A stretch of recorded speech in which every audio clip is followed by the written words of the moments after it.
RPM Trade Vietnam. Man. Well, good morning to you. I try not to say good morning. Not like I gotta say namaste or all that type of shit all day, every day. But I mean, I think language is important. The words that you choose to use, I think it's important.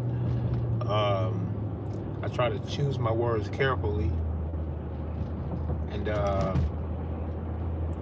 yeah, so I speak a little Brazilian Portuguese, so I try not to say good morning much. I try to say bom dia. Bom dia just means good morning. That's how they say it, and bon dia just sounds better anyway. It sounds sweeter. So I try to say bon dia in the morning time for my kids, shit like that. Bon dia, every now and then, whenever I can remember to be mindful of it. Learning a second language is dope, man. Y'all should do that shit. And don't just do Spanish. They teach Spanish in every high school in the fucking country. Then they want you to think that the country is like super duper racist. And it can be, but it is not. But it can be. If they didn't tell you that it was, and you just judged off your own experience, you wouldn't feel the same way. When they say it, they get a bigger reaction out of just leaving it up to you to figure out how racist the country is. They don't want you to. They don't want you to come up with it. They want to give you the answer. They even say it to you, and then you'll go looking for it. Yeah, the whole racial divide and shit is crazy. All this shit is crazy. I don't like the police. Don't like the motherfuckers, but it's the occupation, not the people. I know I'm talking about men and women who I would probably like outside of them circumstances. They just so happen to be cops, and I think their job in and of itself is going to cause them to do something that we all know is wrong if I did it. And it's too simple. It's that simple. That's why I don't like them. And sometimes people take it personally when you say, fuck the police. They think, oh, you'd have one. Somebody even said to me on Instagram a day or two ago, stereotypical black guy. You had one bad incident with the police, and then you say, fuck the police. I was like, I've never been mistreated by the police. I spent 27 hours in a jail cell before. That was my longest stay. I am not a criminal. I am not a crook. All right?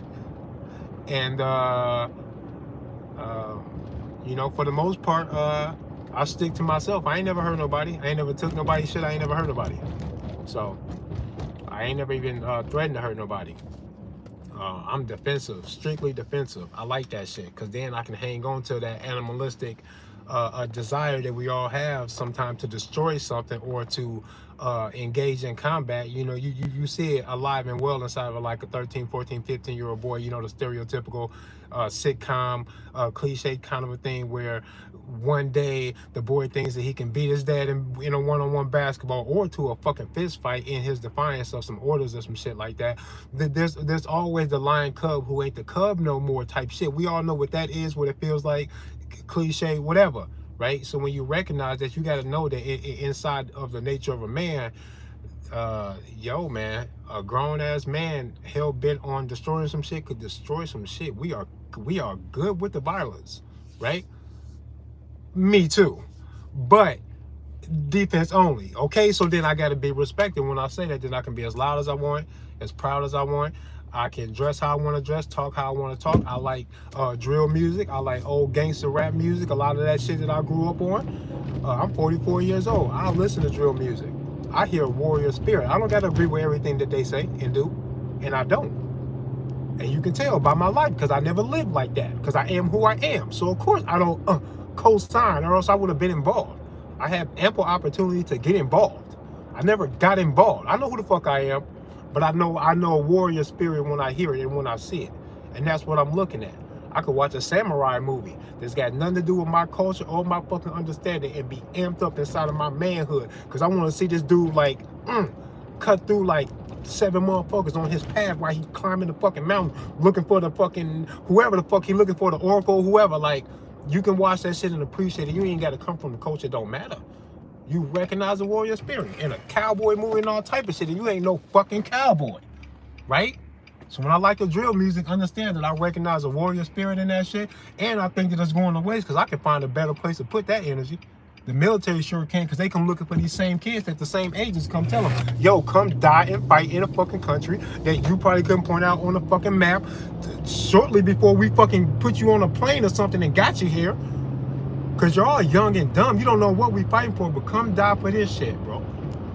You want that Hellcat, bro, you've been looking for? They'll tempt you with anything at all, signing bonuses and all type of shit. And then they don't want you to believe that that's no level of gangster shit.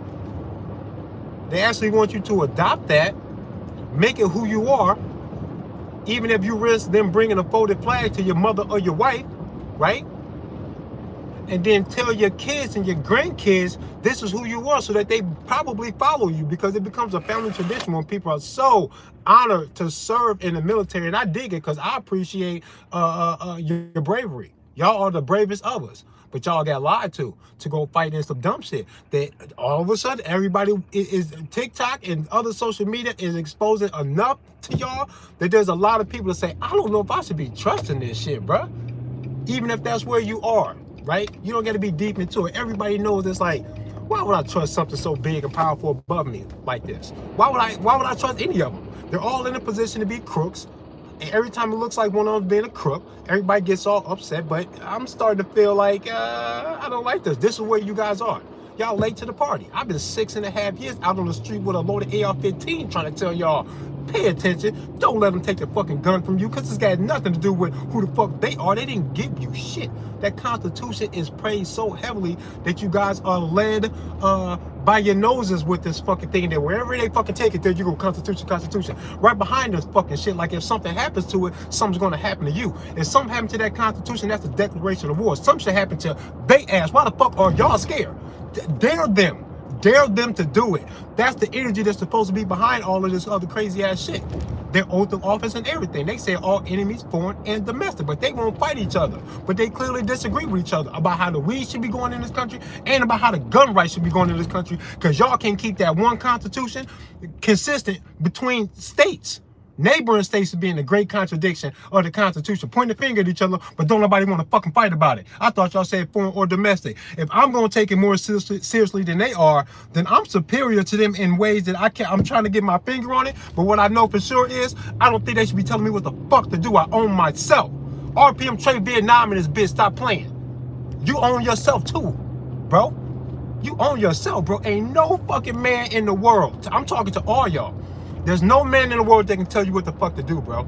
I can't. I don't know where I would even get the fucking illusion from to think that somehow, without your direct consent, I can show up as a representative even of some kind of authority that can tell any of y'all what to do. I can't do that. It doesn't make sense for me to think that I can come up with something that'll get you to accept it when I know good and goddamn fucking well, by the graces of your God or mine, that that sounds like a threat, to think that I could do that to you or anybody.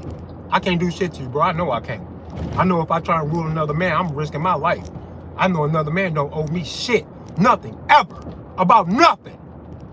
About nothing. Where would he get it from?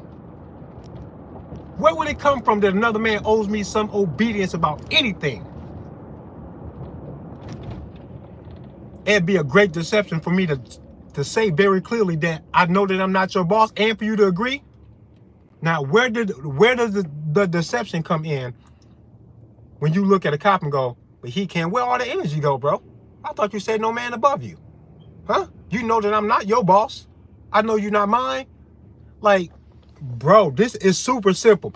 It's so simple that I'm very surprised that the Law Society thing works. And it makes me wonder, how could something like this that's so easily recognized for being fucking bullshit, how did it work though? How did it work? Because two men talking will very much make it very clear to them, whether through battle or gentleman's agreement and understanding, that one of them is not above the other. A man will kill another man for one man thinking, yes, I am, and I'll show you how. And one of y'all are gonna die now. And you just know it. You just know it. Because it's so natural. It makes sense. How the fuck can you tell another man any goddamn fucking thing? Get a badge. Get a government job. Now you can. what we know is naturally right goes under this delusion and this illusion of authority in government, and all of a sudden atrocities can be committed and delusions can be played out right in front of men who are very intelligent and diligent about who they are as a man, about everything else except for the government thing. Except for the government thing. All of a sudden, all the energy goes away. Now motherfuckers don't know how to feel about a simple question like, do you own yourself? I see this all the time. People see me out on the streets when I'm doing the AR-15 open carry shit, right? And sometimes people call me brave and all this other stuff, and I'm going, I respect it that you say that I'm brave to do this because I know what it is that you're saying. Because there was once upon a time where I was nervous about wanting to do it, but I told myself that I wasn't going to be no keyboard warrior saying what it was that I was saying, realizing very well that I knew I was right about the natural rights and responsibilities of a grown-ass fucking man. I knew I was right. Motherfucker called me a keyboard warrior one time on social media, and I went, oh, keyboard warrior. So you think I'm only saying this about gun rights and how a motherfucker should be able to be out in public with an AR-15 and not be disturbed, because this should be relatively normal. Because if it's relatively normal, bad guys will have a hard time thinking that they can go someplace or pick someplace to go to get their shit off. You're not gonna get your shit off nowhere if it's average days of your life. You go, there's 3 men right there with AR-15s, and a couple of other ones that got pistols. Now go up this block. I know he got a gun in his truck. I just seen him up the block cutting his grass with a gun on him. Oh, my neighbor, I know he got guns. I just bought a gun yesterday, blah, blah, blah. If this was so common that you seen it, that you had to face it, and that you had to see it, just as much as you would feel like, damn, it's a lot of guns out here, the bad guy will have to be in the same fucking observable reality with your ass, saying the same thing. Now, do you think he's going to be able to get his shit off if that's how you make him feel? Huh? And it's crazy. Because seeing it, once you respect gun rights for what they really are, seeing it shouldn't be that much of a leap. That's why I like doing the open carry demos, and I open carry a pistol every day of my fucking life. I always got the pistol out in the open on me. Glock 19, most of the time, the 19, right? Because I want to put it in people's faces that if they are responsible, respectable adults with respectable opinions or perspectives, or any level of influence with your vote, if you think it works, and all that, wherever you want to take it. If that is who it is that you are, and to be respected is all of those things, I have to assume either you are retarded, or maybe you're not retarded and you actually have considered the fact that in Iowa it's already legal and should be respected for being something that the Law Society in Iowa says, we're not going to fight you about those guns under these terms. We're not going to fight y'all. Y'all go ahead and rock y'all shit. Okay, what are you going to keep from threatening me about? Because that's what it is. The law is not like it's not really protecting me for them to dictate what guns I have. That's not how you protect me about it. You should buy me one for my birthday. That's how you protect me about the gun rights. But I don't get gun gifts from the fucking government. So stop acting like they're there to give me anything. They are there to, they can only take, they can't give me nothing. I already have my God-given, from wherever the fuck God you can fucking possibly put that to. I don't care who you want to attribute it to. Who you think your God is, or who you think mine is, whether I realize that truth, and I don't care. Name it, call it whatever, he, she, whatever. Whatever it is. Didn't get it from government. Fuck them. I got it from it, that, them, whatever. So they can't tell me what to do about it. Unless they threaten me. And then they threaten people well. Then it becomes the norm to back down to the threat. Because all I hear is threats. When they write a law, it's a threat. Because if I look at every law on the book and go, oh, what the fuck you gonna do if I say fuck you? The answer to that question is, we'll kill you. How far you want to go? We'll put some hurdles in front of smoking your ass. There'll be some barriers. There'll be some bumpers for your ass. But we will bump your ass. That's what they say to you about everything. And if I'm lying, say, that's not true. Or say, yeah, it is. And then start to recalculate, because everything I say is fucking true. It's observable truth. None of this shit is really meant to be my opinion. It comes off as opinion because of how I say it, and because I might mix in my own feelings or intellectual spin, or connecting my own little fucking dots, or creating my own narrative behind my thought process when I say fuck them, right? Then people go, there's a lot of opinions. This man is strongly opinionated. No, the fuck I'm not. But I am harshly delivering to y'all what y'all don't seem to see as observable fucking truth. Honest observation. I didn't get my rights from no government for them to send a revolving door of men and women plugging themselves into position of mayor, chief of police, city council. These are revolving doors of people, none of which who I know or want to know or have anything really in common with or ever really give a fuck about me ever anyway. But then they stand in this position of representation. For me, whole time I disagree with everything they say. And there is no candidate that I ever see step up that will fit what it is that I think is really going on, what needs to be done. And I'm not going to run for office because I don't want to be confused with being one of these pukes. Fuck that. I'm not going to change it from the inside, man. I'm not doing none of that. The system is already fucking broken so much that y'all are helping perpetuate this illusion that child diddlers and criminals committing crimes against humanity, breaking international law and code, the Geneva codes and all type of shit from all the way up there in the upper echelons of how criminal government is, all the way down to drug trafficking being committed by police officers, right?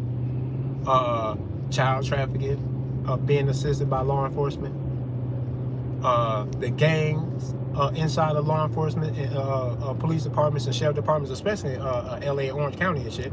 California got a big problem with that shit.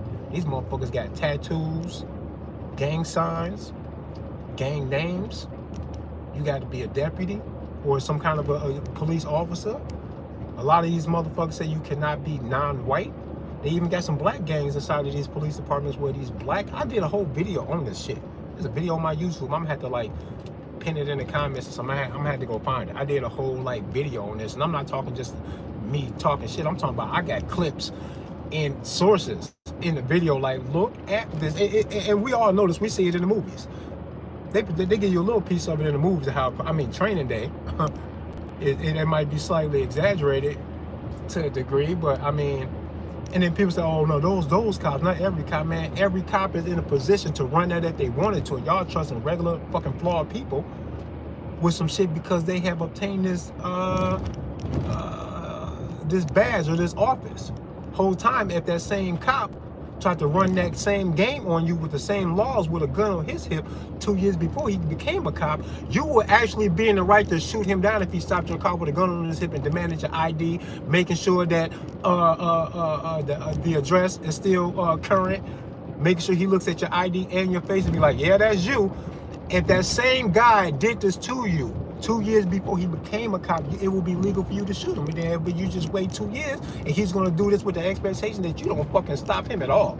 That you keep your hands where he can see him. That he'll shoot you on mistake. Just don't scare him. Do not scare him. Do not scare him. Then it goes like that. The same man in a 2-year time span could do this to your life. And y'all go, I honor that. I won't.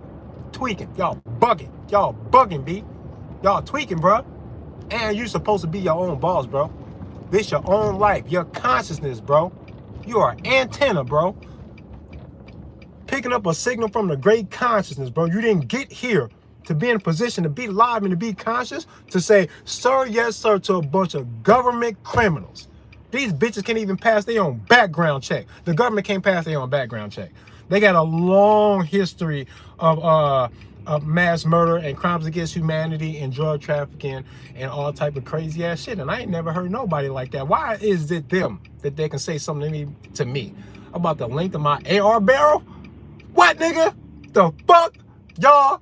It doesn't sound right. And all I'm doing is I'm just saying what it is. This is what it is. This is who they are. This same group of people, this same entity calls itself government, is micromanaging what gun that I own, that they said the barrel is 16 inches long, I'm good. But if I take it any shorter than 16 inches, I could be risking 10 years in prison for every gun that falls under that description, or $250,000 fine. But 10 years in prison for each firearm that fits that description? Let's imagine a guy has like 7 firearms that fits that description, right? Let's say this man is 30 years old, right? He got kids. The U.S. government, right in front of you, the eyes of your fucking precious Constitution, just told a whole bunch of fucking gun-loving fucking white boys, the typical gun owner. This is the perception that we all have, right? Is when really everybody got the guns and everybody deserved the guns too, right? But this is your perception, and then in this divided country, nobody stopped to realize that the same government that greenlit all of the slavery shit, because it was a government problem, not a white person problem, bro. That was a government thing. They needed government momentum to make it what it was, or else it's an idea that every man had to fucking fight man to man to try to convince another fucking man that he owned them. Man, fight to the death dead. Government went, we'll make this shit smooth. We'll sanction the fuck out all this shit. Finance, all this shit, we're gonna run this and then we're gonna use it to build government. We're gonna use it to build government. We're gonna use the labor to build a country. A corporation. The fuck out of here. It's crazy, right? This is how far that shit goes, and nobody goes this far, right? But it's them, bro. That same government. That, right? It's a government thing. They told all these good old American white boys, fuck your Constitution. Y'all belong in prison on some serious time and consequences about your good old American fucking gun. Yeah, fuck that shit. If you don't follow this shit just like this, we'll throw y'all in prison with the niggas and the crack and the shit. We sabotage they shit. We got something for y'all. We got a flavor for all y'all. Y'all think y'all divided? We got a flavor for all you motherfuckers. The fuck out of here. What's your flavor? They are here to fuck shit up. And if you know government enough, you'll know what it is that they want.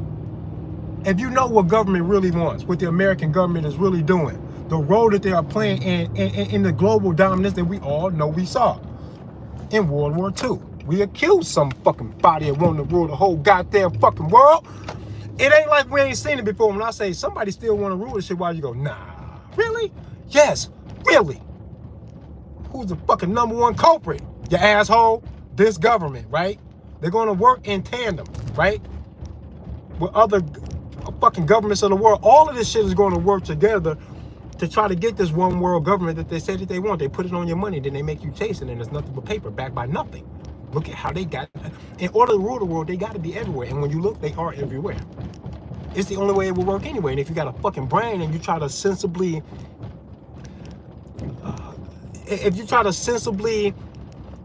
from multiple angles, readdress a conclusion that you're either trying to discover or confirm, you will find that not only does it look like somebody will want to rule the world, we've seen the attempts already, and that America's doing a better job at the regime that we so-called stopped in World War II. We're doing a better job of it.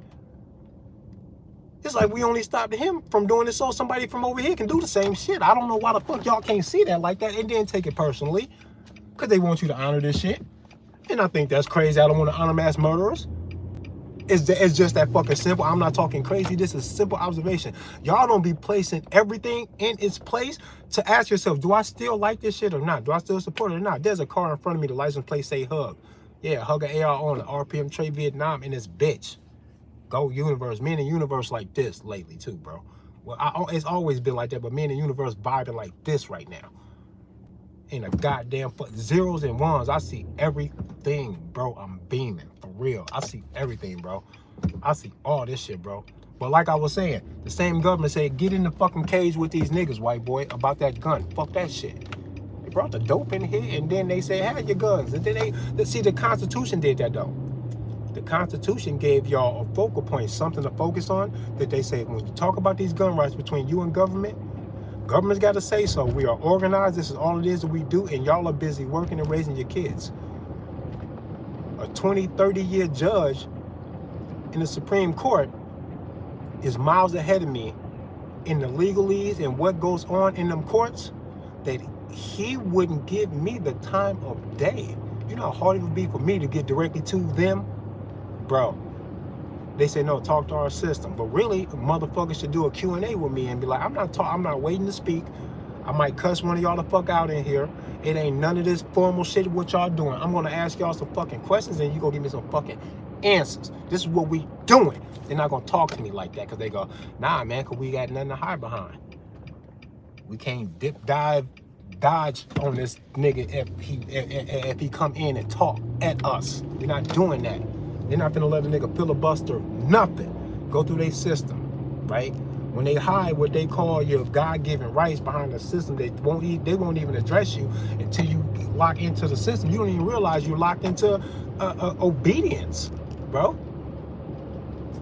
You lock into so many contracts and agreements to fuck it, man. It's crazy, bro.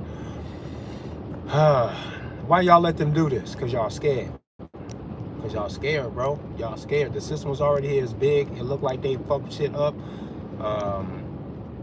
And then there's the allure of the darkness behind the government that everybody knows they can see. That kind of helps propel your propensity to just obey them, because you're going, man, what a powerful, mysterious thing.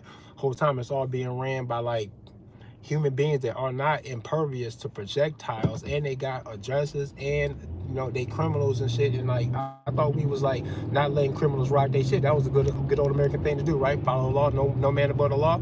I see a whole lot of men and women that think they above the law, man. It's crazy, because they doing this shit on y'all watching. Y'all some bitches for that. For real. Y'all some hoes. Everybody talk up, y'all don't mean none of this shit. Y'all like to talk tough and say that shit out loud and go through your, you know, ritualistic sucking of the government dick. They profile you lie, you saluting this shit and all that, pledging your allegiance every day. Got your kids pledging allegiance to this bullshit. That shit whack. That shit crazy. Whole time when I say all enemies foreign or domestic, who you see you really living that shit, rocking that shit like that. No one wants to talk to me. Didn't know nobody want to talk to me. See what I'm saying? All this surface level bullshit, y'all don't mean nothing. Everybody playing. Y'all don't mean nothing. I see y'all. I see y'all. It's annoying as fuck watching y'all do this shit. Everybody playing. Then you ask a grown man, yo, do you own yourself? First instinct go, yeah. But he know that when he say that, he go, but it don't feel like it. You can't even say the yeah. You gonna answer me. Because you can't say the yeah without going, but it don't feel like it. What are you trying to do that? Then you catch on to what I'm saying. It's a simple question. You catch on quick, like you go, ooh, nigga, you teasing me. Don't tease me, bro. People feel like they being teased or taunted by the question, do you own yourself? But it should make you feel a little bit like that, though. That's the nature in you to say, who think they own me? You got a right to feel like that. Everybody projects, right? I try to project all my positive shit on other people. Maybe I just be misunderstanding people. Maybe I just be giving people too much credit. Too much like credit to like what it is that they really got going on, because I think that I own myself, and I know that I should, and I know very clearly that I don't own another man. So then it becomes real simple, right? And then I look at another man, and then I know that in defense of himself, or especially his kids, I know I can see the worst side of this man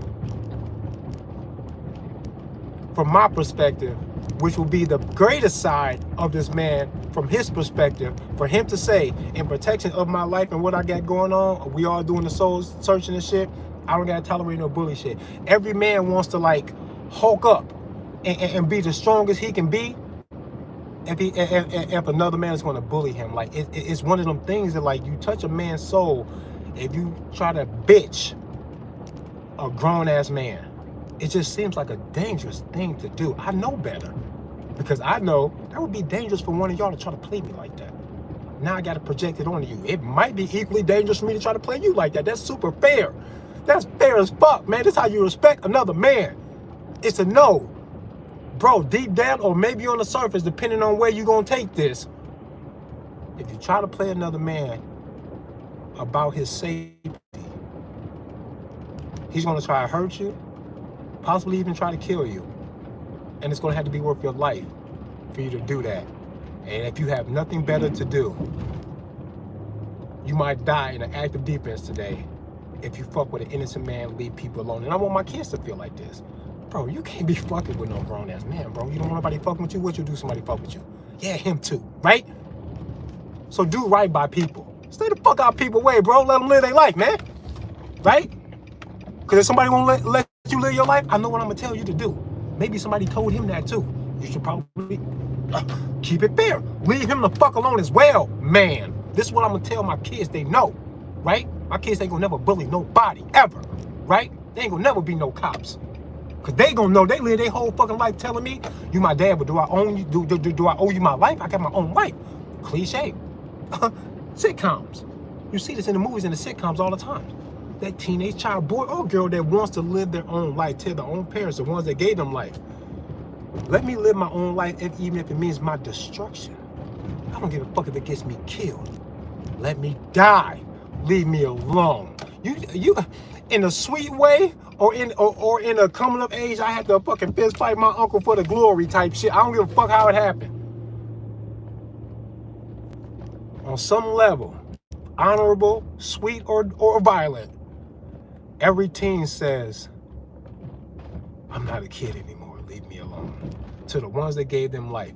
If we expect for that same natural energy to be respected and honored for what it really is in life, how the fuck you want that to be respected and honored for what it is when you know you live that life? And if you got kids, then you might have lived through it. I got a 21-year-old son. I've been through it. I know what that transition feels like, right? Happy birthday to my son Zamarian. He just turned 8 today. Today's his birthday, so happy birthday to him. 8 years old. He's my next child, so I got a 21-year-old and then an 8-year-old. Big gap, 13-year gap between. So for 13 years, I had the one child. Long story. But when you got kids, you know. You were once a child, so you know what the fuck it is. So I'm saying from that angle, wait until you go through it. They want the freedom. You gave them life. You helped them nurture their life. You taught them everything they know. You love them in ways that they'll never understand until they have kids. And then they'll go, oh my God, look at all the selfishness go away. Look at how much I give a fuck about them way more than myself. And now I'm just willing to give myself to them. I found a reason to be defensively violent. If I never thought for myself, I will for them. Yes. A grown man that accepts his propensity for defensive violence once he has the kids. He know he'll fuck somebody up for that child. He know he'll do a lot. He'll be in rare form. He'll scare himself with what he does in defense of his child, right? This is what the kids don't know. But then they grow up and then they have kids and then they figure it out, right? In the midst of all of that emotion and love, natural bond between a parent and a child, nature says, the same nature that gave you that says, let that child grow up. That ain't your property. You don't own your child. That's your responsibility. That becomes their own responsibility later when you pass that off to them, but that's not your property. This is what nature that gives you this relationship says to you when a child grows up, and then in the middle of all of that love and nature, the government says, I bossed a little nigga. A little nigga better mind by me. Better not smell like weed in here. And then later Illinois changed it. Yo, it smell like weed out here because the weed is legal. Right? They use all this illusion of authority, force, and violence, initiating these conflicts that they call these people criminals later. How many black folks in Illinois, especially in the Chicago area, get all types of fucking drug charges about the weed that they selling right now, which might have made them disqualify themselves from gun ownership, proper gun ownership, right? The weed charges kept them from proper gun ownership. And then they got gun charges when they insisted on doing with some of these white boys that don't even got no beef in the streets. What they do, EDC. Niggas in the hoods got EDCs too. They every day carry in defense of their life about some fucking violence that y'all be watching that you recognize is actually there. I don't even know how you can blame them. Y'all are crazy to even blame them. You're crazy to blame them. White boys walk around, no beef in the streets, EDC all day. Stop playing. Y'all don't be observant enough and putting things together and say, do my feelings and how I perceive these things with my fucking cognitive understanding, is it staying consistent when I consider all of the things that there are to consider? Do that and then say, now how do I feel about it? Now how do I feel about it? You gotta calculate everything. And y'all don't look at the white boy in the EDC with no beef in the streets who thinks he's got more than enough reason to carry a gun every day because what if? That's enough. He don't want to play with his life. He want to gamble. He don't want to roll no dice on his life. He carrying a gun, no beef. This fucking a kid in Chicago, fucking brother got killed 4 days ago in front of him and he survived. He can't EDC. There's something, man. I'm not gonna talk to y'all. I'm not gonna talk to y'all, bro. He can't EDC. Why? Because he had a criminal record. Why? Huh? Fucking weed charges. So the weed charges, after they, and then they start selling the weed after they ran this long history of criminalizing something that they should have never said nothing about in the first place. Talking that dumb shit about a fucking plant. Who the fuck are you? The illusion of government makes you accept it when they try to control things in the nature. Weird. Y'all give y'all nature up to pedophiles. Ha! Weird. What I just said is actually true. I don't know where y'all get the expectation that I'm gonna respect this shit. Huh? Where would you get it from? You'd have to say that none of the shit that I just said is true. That they're not like pedophiles and that they're not even dominating or controlling my life. I don't owe them no obedience. There's a relationship here where they think that I owe them obedience. They are simultaneously guilty of fucking pedophilia and international human trafficking. So they are disqualified. They don't get to tell me what to do. It's so simple that I'm surprised that there's not a fucking revolution raving right now. I'm surprised. I wouldn't do that if I was y'all. I wouldn't recommend doing none of that. I told you they fight well. They like to fight. They ready to fight. Y'all not. Y'all some bitches. Y'all don't even like the length of my AR-15. You'll cheer the government on when they come talk to me about it. About the length of the barrel. You'll side with them. Weird. You'll side with them. That's why I don't like y'all, bro. I don't gotta like y'all. Ain't gonna like y'all. I think my whole fucking mission in life, what I'm even here for, is to come in and tell y'all that you all fucking suck, that you're giving up your fucking power to a bunch of criminals, and it's crazy. I'm all in my power. I already know all this shit is an illusion anyway. None of this shit is, life ain't even fucking real like y'all think it is. Y'all are so out of tune, and what's crazy is that what works so well is that I think they know something that y'all don't know. Y'all think death is the end, and it's not.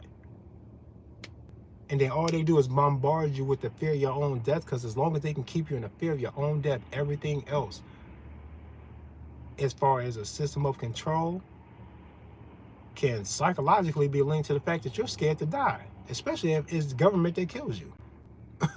There's something about them that's like, you want me to believe that they're like some kind of protection, when really, I can't think of nobody who can put me in an unfair fight like they could. When I say stuff like that, why don't people go, you right? And it's weird. And I can't believe that would happen. And you're also right about the pedophilia shit. That's also true. And that's crazy. Because who are they to be telling anybody else about anything at all? Like, what? They got nukes. And they don't like when other people get them. How far they go when they think other countries are getting the fucking... They go crazy, bro. They hate that shit. Yeah. Them. Right? They dropped 2 on the whole country that was begging them not to do that shit.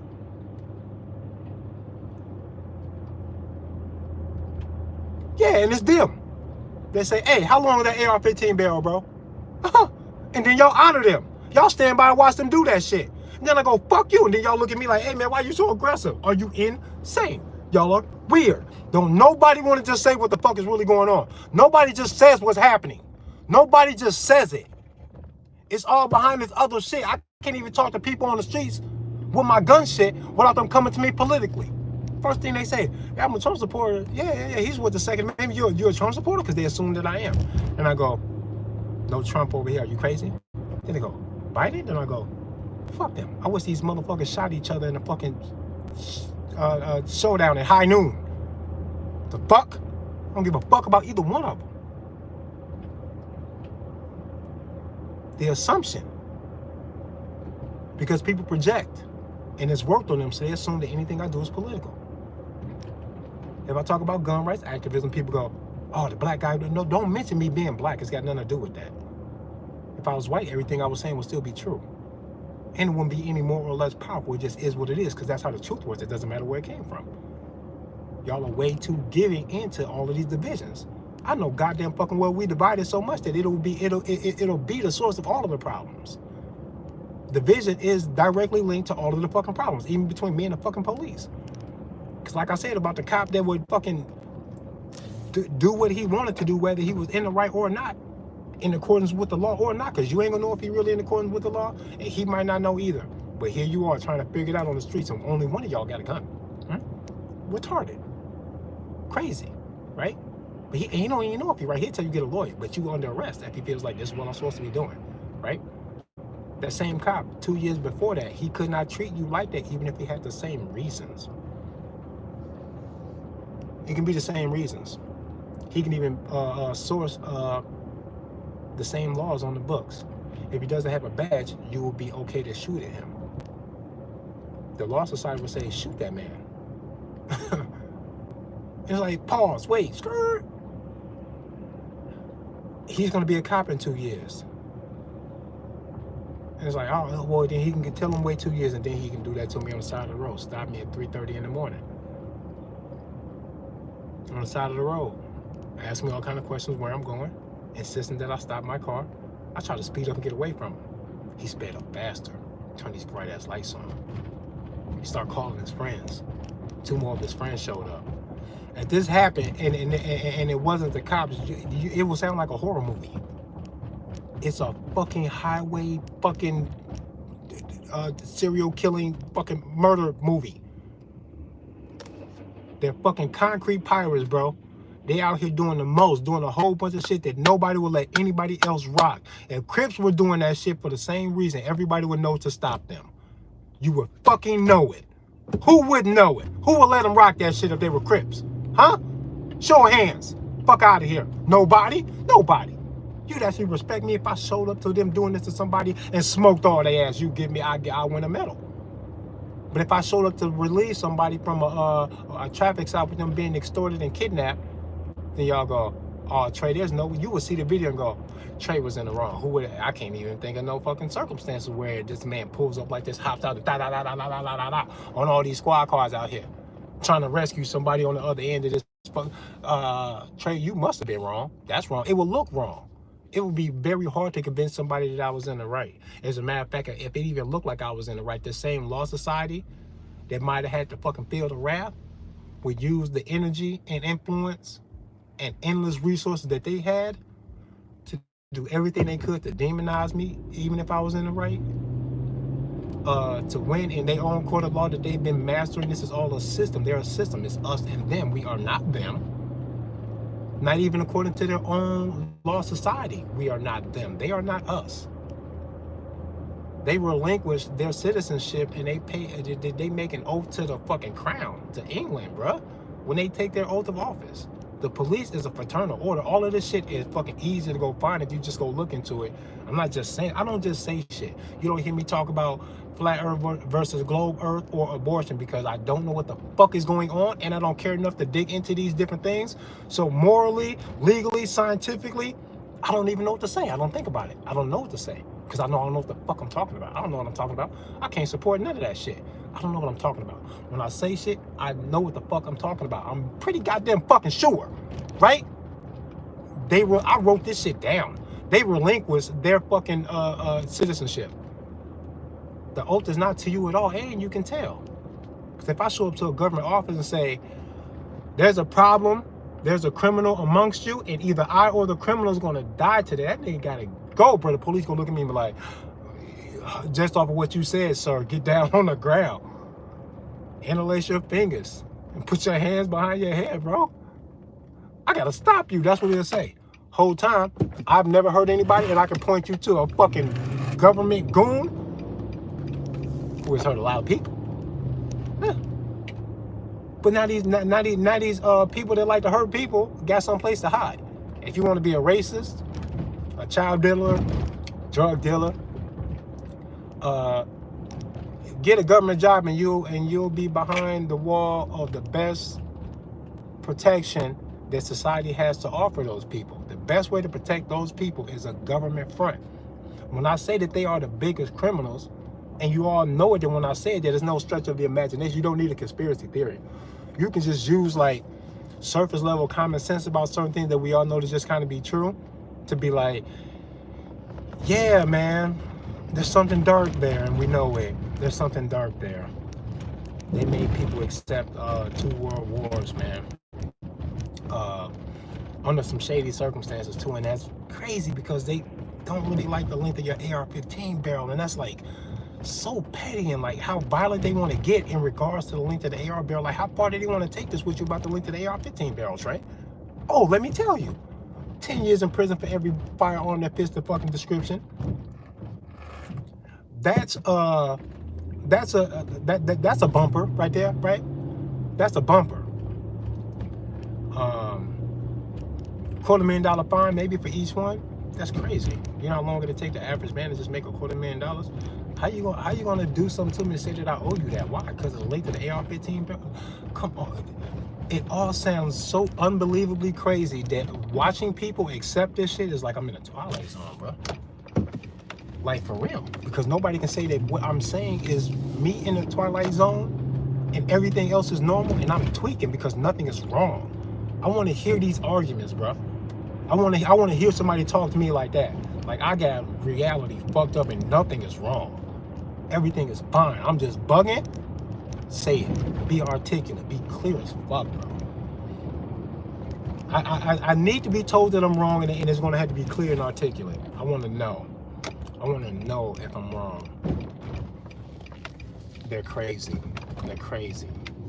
I know they're crazy. My nature can feel it, bro. I know they're crazy because I can't think of any justified reason why I would think that I was above somebody else or that they owe me that same level of obedience about anything. I just can't place it, bro, because I know it's not true. I know I don't own y'all, bro.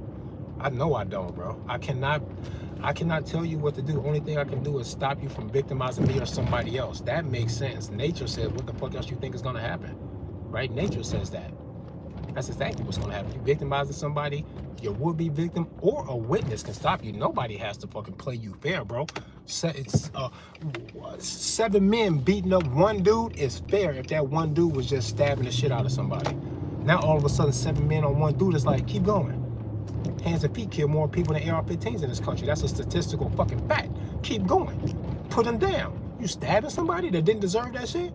Man, somebody's got to die. It might as well be you. Let it go. Let it all go. Let it all go. This is what they do in the woods, bro. And bears don't fucking ask other bears for permission for their claws and teeth, bro.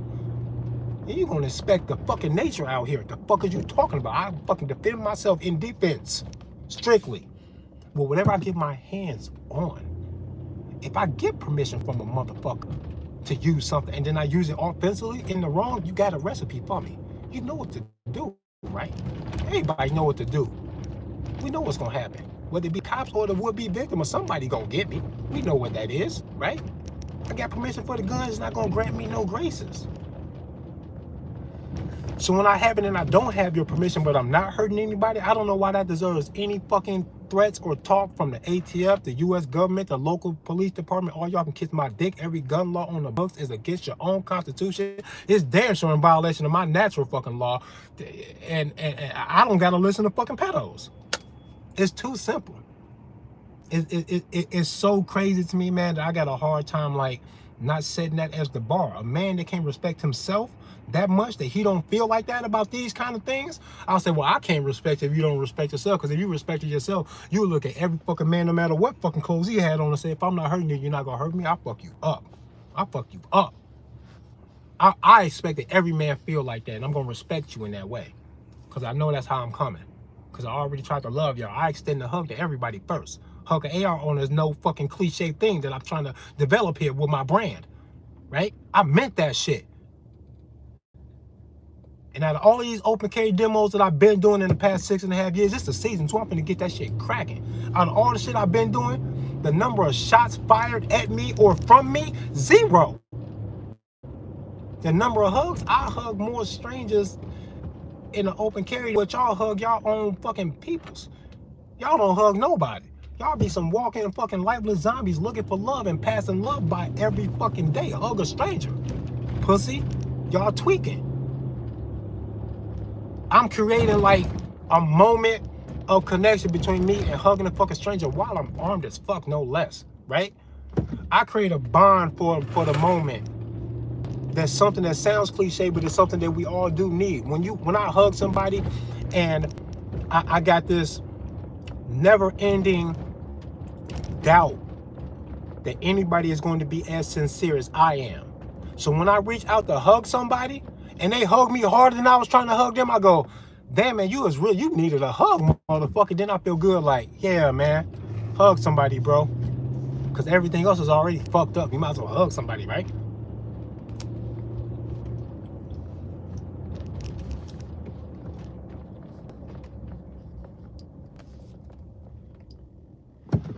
Might as well, right? And if I hug more people than y'all hugging y'all own family, and I ain't hurt nobody, I'm doing all this hugging, the ATF can't say nothing to me about the barrel length of my gun, bro. I'll smoke one of their ass. They better stay away from me. Real shit, bro. This is what I'm saying. That's what I got out here to do this for. So I can prove it to y'all that I'm not right. I'm doing all of this positive shit. Look at them bugging. And this is before the ATF started talking that shit about the pistol brace rule and the length of the AR barrels and shit. They always been on that because there's this short barrel rifle fucking category that they give us the term, and then we start rocking it. And that's why I hate it. That's why I say I'm the realest gun nigga on the internet. I am. Because Brandon Herrera, as dope as he is, all these other guys, Warrior Poet Society, I love dude with the dark hair. Good dude. I learned a lot of fucking tips about how to shoot properly from Warrior Poet Society on YouTube. Y'all go subscribe to them. Dope shit, bro. I am not taking nothing away from them. I love these YouTube channels, okay? But I got to be real because that's who I am. When those guys call a short barrel rifle, it pisses me off. That's why I know I'm on another level that they not on. Because I know that when you use their terms, you are agreeing to categorize these things as short barrel rifles, and then you are agreeing to the fact that they need to be quote unquote regulated by whatever regulation they got going on, or what they want to push onto your ass that the barrel of a government gun in the future. They got you for the future too, right? It ain't just for the right now. It's not temporary. You get some good new gun laws on the books, or you get a assault weapon ban or some shit like that, don't count on that shit being something that they're going to give back to you just in enough time to tell them to stop bullying you. They're not going to give it back to you. Fucking weirdos. Y'all don't be stopping to think about nothing. Germany and other parts of Europe went through crazy gun regulations 5 years before the Austrian guy showed up. You know, the one with the funny mustache. 5 years before he showed up. Then when he showed up, easy peasy. Things were easy, and they gave it up at a time where politically they thought they were safe to do that. Why was it? You're never safe. If you can't think like that, I'm not gonna respect you. You don't know that you ain't never safe enough to get your guns up. You don't know that. Y'all tweaking, bro. Y'all don't deserve to be telling me shit. Motherfuckers who can't think like this don't deserve to be telling me shit, because everything that I am saying is meant to give myself, along with everybody else that dares to take a hold of it, the power that you deserve, bro. You are your own man. What other man is above you about nothing? Damn sure not the criminals. I gotta paint this picture for y'all like this. This is crazy. I'm gonna be back out here. This springtime, I'm gonna be back out here with the guns, man. The fuck? Putting it in y'all face, making y'all face it. If you already know that guns are fucking legal to have, you can't be shocked by seeing it. That's how I know you're not sincere. Surface level, playing your role in society the whole time. Y'all all going through this existential crisis that y'all are calling anxiety. Bro, you know you're gonna die one day. Things are scary around you. You know you're kind of dumb and you wish that you would have did better in life, but you don't know how to handle it. Some anxiety is good anxiety. Anxiety says that you're alive and duty's calling you to fucking respond to the fucking anxiety with a little bit of courage. Now, I'm not saying all of it is this simple, but a lot of it is. You go get the drugs from the best drug dealers that society has to offer. They call them Big Pharma. They can sell the drugs, whatever drugs they say, right? Well, whatever fucking side effects, they be suppressing like adverse reactions and side effects and long histories of some of their drugs and shit. And then they hit you with the sad commercial like Cat Williams said. Then you hear that sad commercial at 3 a.m. in the morning. Are you suffering from side effects from the blah, blah, blah? Call 1-800-OUR-BAD or whatever the fuck Cat Williams said. Then it turned into that. Johnson & Johnson been sued like a motherfucker. Been sued more than any other fucking boy. You just ran that whole stop sign. Fucking, which is fine. Run the stop sign, bro. I don't even see no victim. Run that shit. Run it again. Run it every time you get to that corner. It's a game now, right? But don't be mad if you hit something. I think some laws make sense only because it makes sense.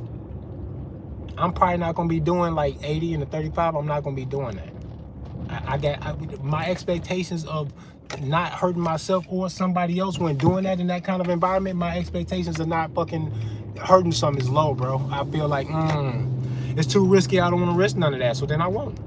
You almost don't even need to post the speed limit. You almost don't even need to post it. Not for me. I don't care. I'll do the speed limit when I think it makes sense. I'll follow any of these laws when I think it makes sense. I think it's just some shit just makes sense. Don't steal from people. You ain't gotta tell me that. I didn't need it in no Bible or no book of laws. I don't need that. I know what happens when you steal something from somebody. It's illegal because the consequences are very well understood, that you will naturally inspire a certain reaction out of whoever you're trying to victimize by taking their shit. That's going to lead to a whole bunch of stuff that could get real bad, and we don't really want none of that. It's way too negative of an environment when you begin that cycle. So don't steal anything. It just makes sense. I know what's going to happen if I steal something from a man. He don't want to do something to me.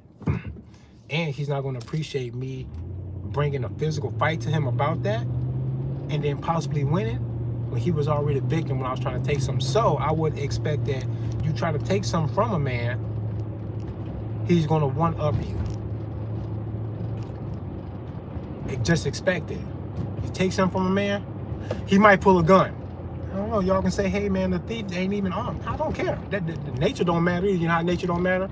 Because he can black out, not give a fuck, and shoot the unarmed thief and be like, well, it is what it is. Y'all can call it right or wrong. This man can go to prison or not. It wouldn't actually matter because he shot him. Nature says this might happen. So I say, the law don't got to tell me nothing. The law don't got to tell me, Trey, it's okay. You can steal from that man. As long as you're unarmed, it's illegal for him to shoot you. I'm not going to go, good, well, then I'll steal him and know that I'll steal from him and know that he's not going to shoot me. The law's not going to make me feel like, since that's on the books, that I'm protected. I will feel like if I steal from him, he not going to care. He going to shoot me. That's what I think, unarmed or not. I'm just going, ain't it safe to assume that? I think the law is here to manage human resources and money, bro. They're not saving you from nothing. They're not saving you from nothing. They're managing human resources and money, and they're hiding with their bullshit, making sure that they have child diddler protection and insurance behind these walls of government. That's what they got going on. A bunch of fucking diddlers, bruh, who y'all think I need to salute, praise, obey, never threaten, never question them, right? Fuck that. They deserve all the smoke, bruh. They deserve all the smoke. That's why I like these drill rapping ass little young niggas, bro. I like that energy, bro. That willingness to recognize that your life is being threatened by somebody, and it's being played right in front of you like you're not gonna do nothing. And you want to be very proud in knowing that you are willing to die telling them to fuck off. That you ain't laying down for nothing, because death is death anyway, right? It already is what it is. And if you already threatened my life, I'll threaten yours. It's super easy. You shouldn't have threatened me first. And you know you did, boy. I'm super justified. Everybody can kiss my dick. Fuck y'all. All y'all. Any government agency, fuck y'all, bro.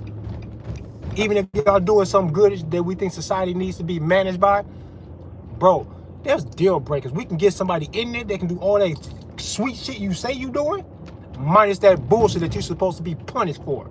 U.S. Title 18, Section 241 and 242 says, if y'all pass and or enforce any law that's on the books but it violates that Constitution, you're still wrong. Pointed to it being a law is no cover. You better make sure that you're not enforcing nothing that violates that Constitution. And that's crazy. Because Illinois did what with the weed, bro?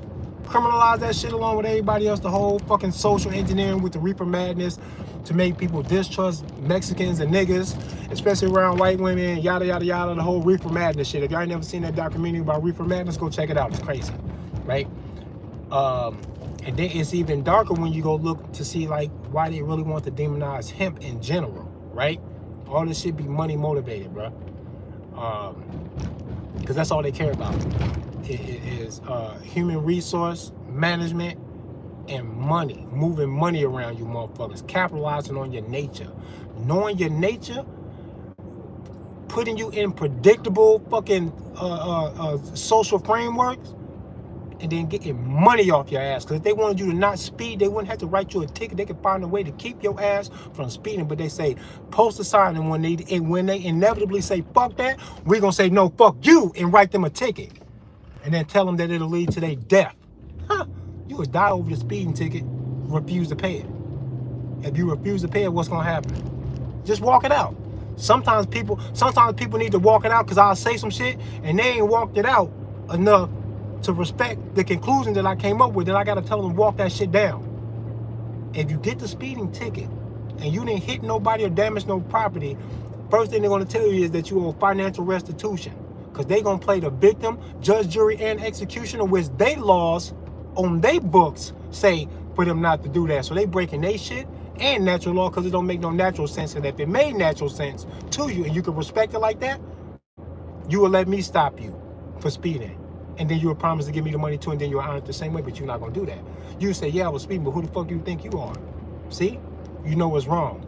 It's not right when they do it. It's super easy. I don't see how anybody likes the cops. If you like the cops still, I'm hurting your feelings with this shit, and you feel fear in the recognition that in your heart, you know it's fuck the police, bro. You know they ain't shit. You know they not shit. You know it. And it's making you feel funny inside. I'll give you a while, you'll get over the feeling, and then you'll join me. You'll join me in saying it, because it's the absolute truth. Fuck them all, they're all wrong. They're all wrong, because they're all capable of doing this to you. Walk it down.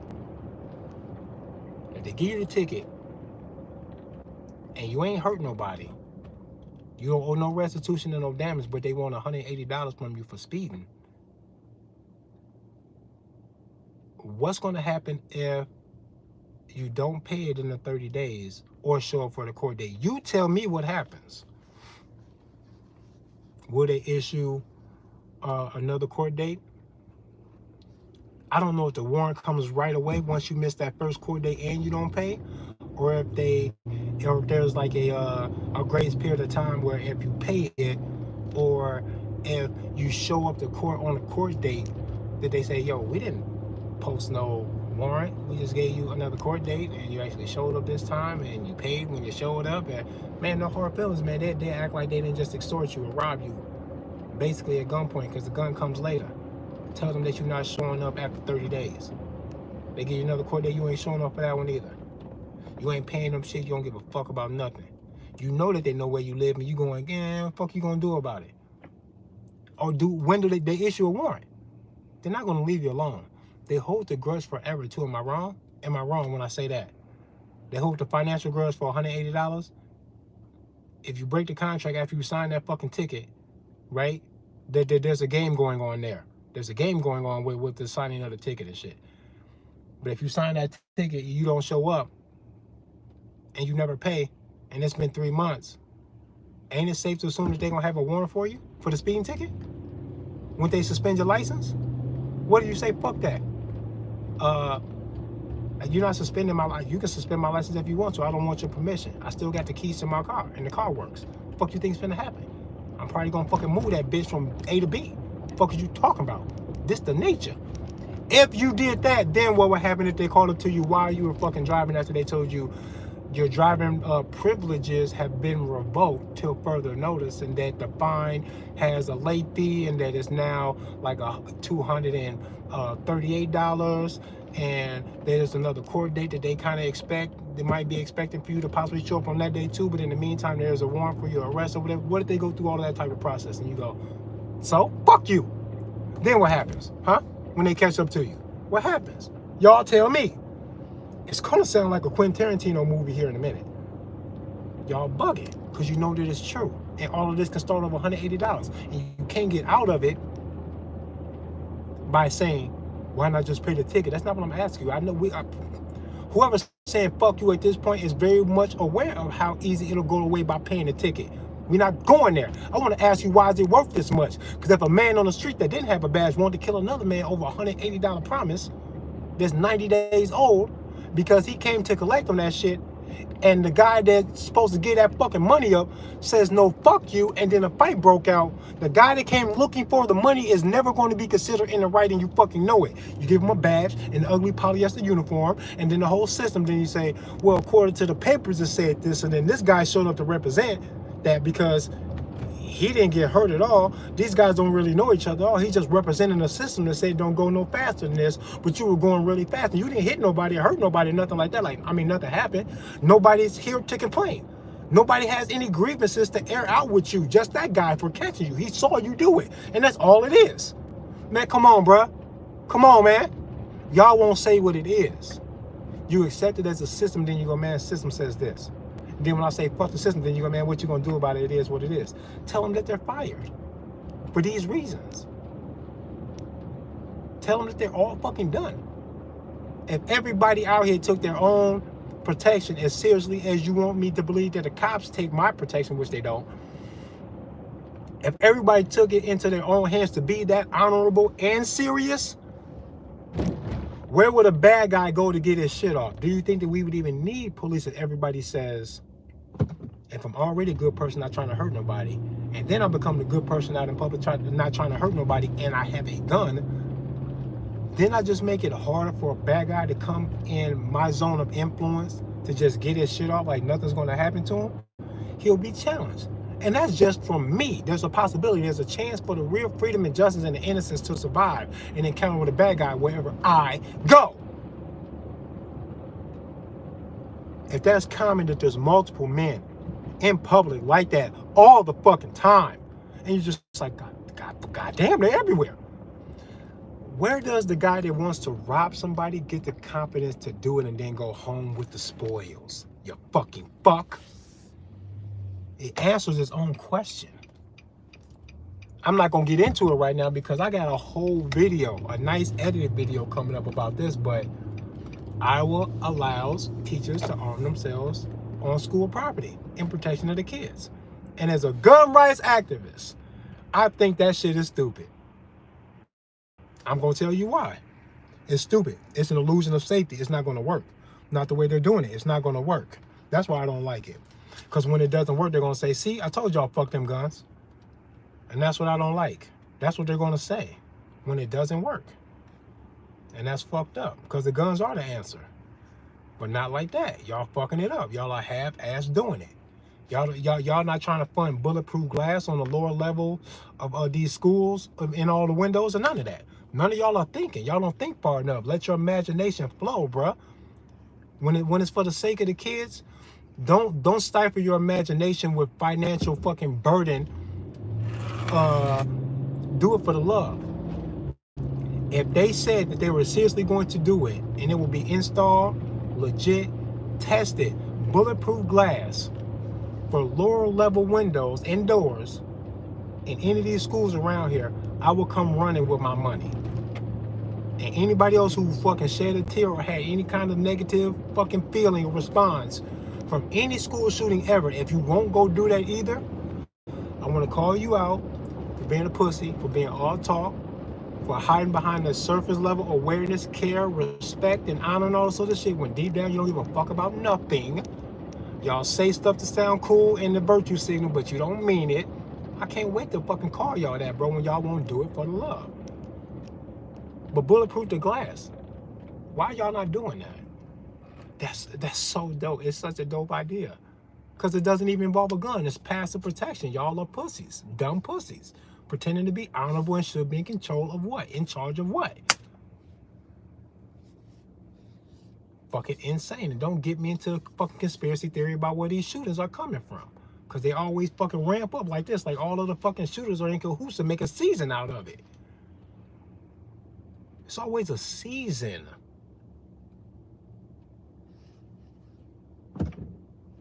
I'm convinced I came to fucking Earth to be damn sure that it sucks here, so that I'm okay with leaving this fucking place in my fucking death and never coming back. I got no more reason to come back here.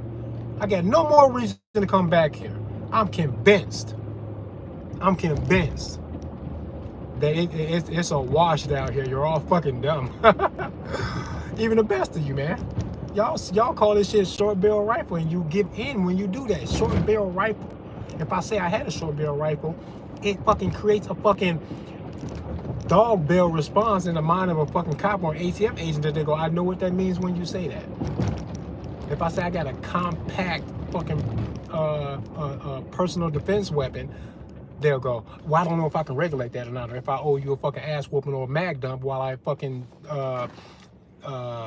you know, storm your house. I don't know if I deserve if you deserve that or not.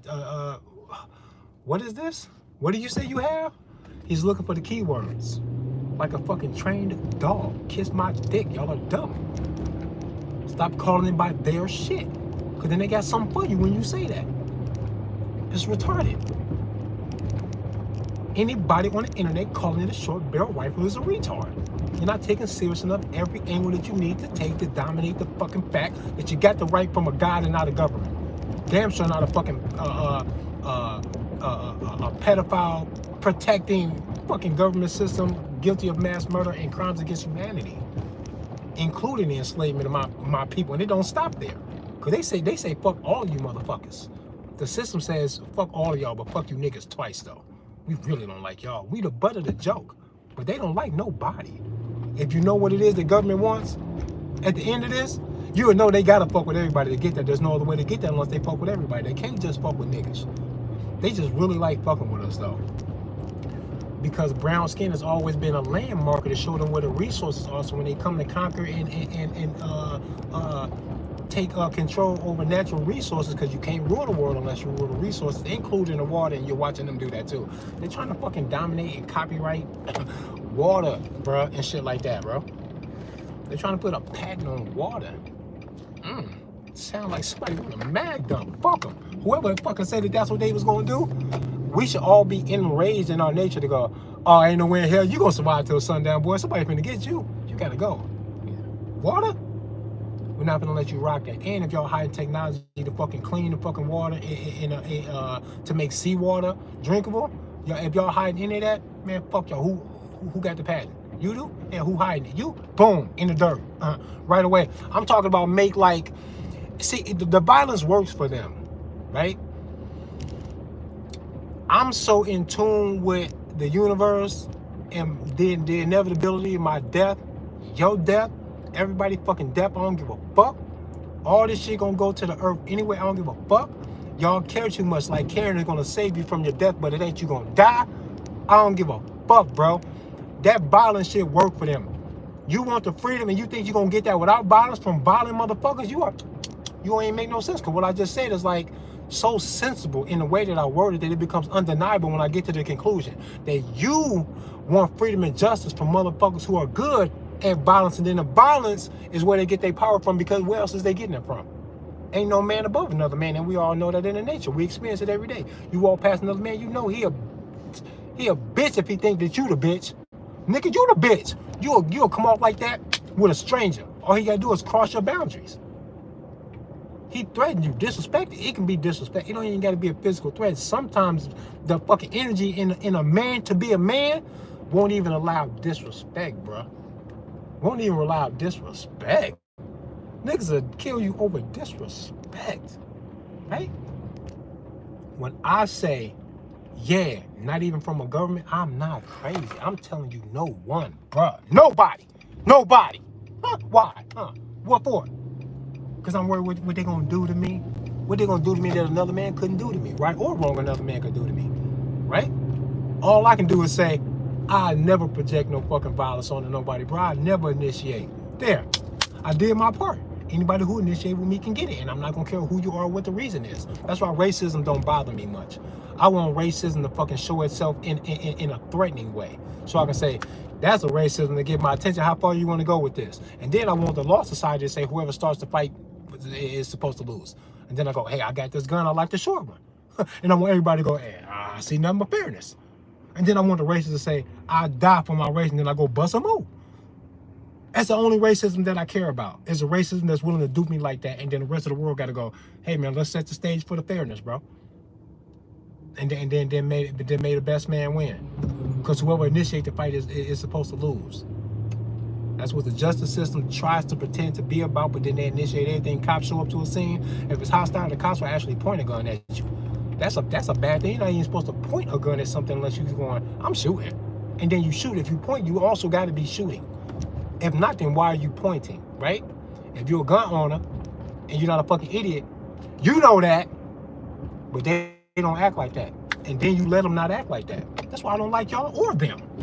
That's why I be like, fuck all y'all. All y'all some weirdos. Strangers, bro. Strangers, man. That's who y'all are now, the strangers.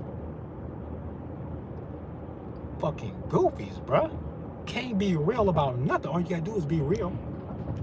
They use violence to keep you in check because they had no reasonable expectation that you're gonna stay out of the way of all of these laws on the books, because they realize in and of their own careers what it takes to try to understand and master that shit. What expectation do they have that if they ever encounter your ass, that it's going to be a fair fight about it with your freedom at stake, right? And that's a facade. Your freedom is not at stake, your life is. Because they give you the option to give up a piece of your fucking freedom or a little bit of your resources, your money and shit, in lieu of killing you. But they will, though. That's always on the table. This is why I say there's no such thing as a good cop. Because every single one of them will have to tell you that if the citation led to a fucking court date that led to your absence, that led to multiple court dates, a suspended license, and a refusal on your behalf to show up or stop driving that fucking car, if you just refusing, bro, and we catch up to you, if you keep up that refusal energy and you get aggressive, that $180 fix will turn into us killing you on the side of the road, and we will do this in front of your kids, even if it's on your birthday, and none of that is an exaggeration. People just hate the way it sounds. That's why I say it like that, because people hate the way it sounds, the way it feels, but it's true, though.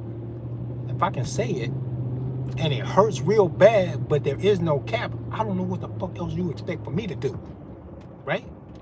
I'm gonna do what I'm here for. I'm here to tell y'all that you're all fucked. That everything that happens to you is your fault in ways that you would never even, I had to do a whole nother live stream like tomorrow or something to explain to you why everything is your fucking fault. God damn, them BMWs. I've been liking these BMW SUVs lately, yo. The X7 is sweet. I like the way it looks, and I bet it rides like a dream. German engineering, right? The X6 looks kind of funny, but I still like it. It looks weird. It's a weird looking BMW. It wants to be an SUV. It wants to be a car. It's so in between that I go, I want one, kind of a thing, right?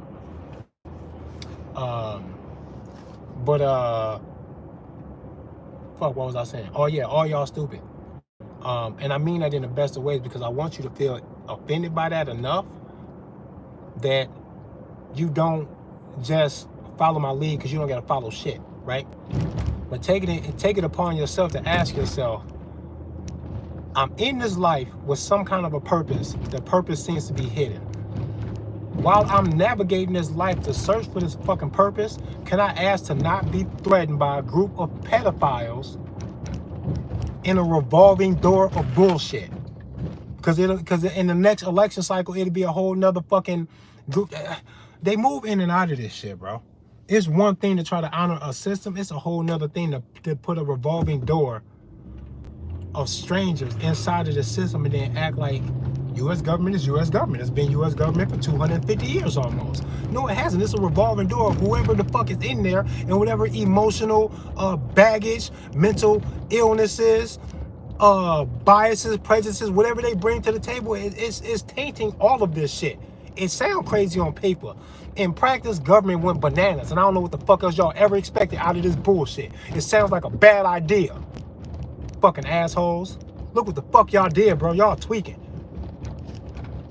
Y'all bugging, bro. Y'all fucked this life shit all the way up, bro. I use my imagination. Ancient cultures used to call this the luminous epinoia, bro. That's what they called it. Luminous epinoia. What that means is the great human imagination. It's the savior, bro. Your imagination is what's going to save you. Use it. Imagine justice and then say, well, I put it together here because nothing stops me in here. I just put shit together. And then you become a god, a co-writer, a co-author. And what the fuck you got going on here, if you attribute it to any guy, anything, whatever. You co-author at the very least. Take ownership of that shit. And co-write this shit. Put your loving imagination out here to use and stop projecting all of that other stuff. No one cares about your favorite sports team. I never followed sports. Maybe when I was younger, I kind of, but even then, it was like, I never collected baseball cards and basketball cards and shit. My little brother did. I was collecting comic book cards and comics and shit, bro. I cared about sports because I liked it. It was cool. They told me I looked like Michael Jordan when I was a kid for a while. I would shave my head, bald head, just to look like Michael Jordan. They said I kind of resembled him. Back when the Bulls was doing their thing, I would do that from time to time. As a kid, bald head, whatever, right? It was cool in the summertime, right? But I'm glad I never really got into the fanaticism of it. And I've always been like that. And then later on in life, when I realized all these sports are truly rigged, and then none of it matters, and then like these guys are just really, really good and athletic at throwing a ball into a hoop, and it's cool, I get it, right? And the whole money thing, and then the lifestyle that they're also leading behind all of that shit, that kind of helps create the whole vibe of the, you know, the sports superstar, you know, the NFL superstar, right? Sport championship games and shit like that, right? I get it. It's all creating the whole environment, right? But it's guys throwing a ball around, bro. That's it, bro, right? When the whole time the whole world is on fire, pedophiles is running this shit, bro, right? So how the fuck we can't get all these guys that are all athletic with these balls, right? Pause, right? No Diddy. Y'all should be athletes with rifles and then bring your real heart to the real fucking truth that kids are in danger in the world, and then be an athlete with an AR-15, y'all pussy. My imagination says that me and half of the NFL will change the fucking world, but we not gonna do that because they all bitches to me. To me, compared to me, bitches. Give a fuck. Show me one that got a good heart, had a good childhood, raised by a good single mother, got the American story. He a bitch to me. Pussy. You ain't got no gun? Pussy. How fast is your 40? Huh? How fast your 40? Mr. Tough Guy athlete? I bet you ain't faster than the 7.62. It ain't. It's not. You a better man than me because you ain't got no gun? You a pussy. Can't even defend yourself or your kids. That's how I know you don't care about yourself. You're not going to defend yourself with a gun, you a pussy. Why would I respect you much at all if you don't say I respect myself enough to tell you to get the fuck off me? I ain't even hurt nobody. You gonna leave me alone. You don't feel like that as a man. I go, oh man, you a pushover on some level. I get over on you or outdo you in anything. Keep your girl away from me. You a bitch. It's that serious. And y'all go, and people be like, why are you so serious? Why is it about the gun thing? Why the live by the gun, die by the gun? Say that to the cops. Because the cop feel the same way. He's just not going to say it like this. You ain't never see a cop show up on duty without his gun. If he did, he got laughed at. He got reprimanded for that. That's a foul, buddy. Otherwise, they everywhere with their guns. They got access to a pistol, shotgun, and a rifle. I recommend you do the same. Why not? Throw the arm in there, too. What's wrong with a bulletproof vest? What's wrong with telling the motherfucker it ain't going to be easy to shoot you? Y'all think this shit is strange. I think y'all underdressed. Y'all some bitches. Not taking it seriously. I'm on my soul's journey. I'm trying to figure something out. I think y'all should just leave me the fuck alone, as I should leave you alone. Super simple. Anything less than that, you want to cloud it with a game or well, these guys, like, if you do certain things, like, they might stop your vehicle, and I don't want to, I'm not negotiating with that shit. Why I even got to hear that from any of y'all? Show me who I hurt. If you show me somebody who I hurt, then no matter how smart I think I am, I'm smart enough to fucking know that nature's gonna call me to fucking pay restitution and make whatever right I can out of me wronging someone. Nature says that. You don't gotta tell me shit. I know. Nobody who steals a car gets caught and go, I don't understand why y'all got a problem with this. He knows he's wrong. You kill somebody that wasn't fucking trying to hurt you, and you killed him for what? If I asked you if you thought you were wrong, you would say yeah. You would say yeah right away. You ask somebody 10 years ago in Illinois if they felt wrong for smoking weed, they would tell you no, but the cops think so. And now, 2025, the cops go, we're not gonna kill you about that weed, chase you down for that weed, give you a criminal fucking record for that weed that would disqualify you from gun ownership for that weed, and then you carried the gun anyway because you're trying to stay alive in the streets of Chicago with that weed, and then we threw you in jail, fucked your whole fucking shit up, took you away from your family, and called you a young black savage because you ain't supposed to have that gun because Democratic control over Chicago and the weed, and then y'all can't keep it consistent because the weed is legal now. And this is why I say fuck y'all, bro. That shit is undebatable. Ain't no fucking man alive can say, Trey don't say fuck Illinois police, don't say that. There's nothing wrong with nothing that they do. Never has, never will be. It's the cops. Everybody like the cops. You can't talk to me like that. Who can? We all know we looking at insanity here. Fucking strange shit. Quinn is in here while I fucking go on and on and on. Rick James. Who else is in this bitch? Nick 4888. Ammo Alchemist, what up, man? Brandon Mitchell, what up? Man, anybody else in who I didn't name? Daria, what up? Angel was in here. I don't know if Angel's still in here, but what's up, Angel? It's a crazy life, and what I've been reconciling lately is that the reason why I am in such disgust and awe and how bad things are going on planet Earth when it could be going better is because society has gone into a level of degradation that is showing me that we are definitely living under a hypnosis, and if you pair that hypnosis with overwhelming force and violence, a government system can rule people who are morally superior to the system because they have hurt people in ways that a lot of y'all would never do that shit to people. And yet you sit back and you watch them do it. You praise them when you do it. You look the other way when somebody try and point it out to you. And then you consider me somehow un-American when I say I don't trust any of y'all. I'm not voting. And y'all look at me crazy. But then when I say all these other things, y'all go preach.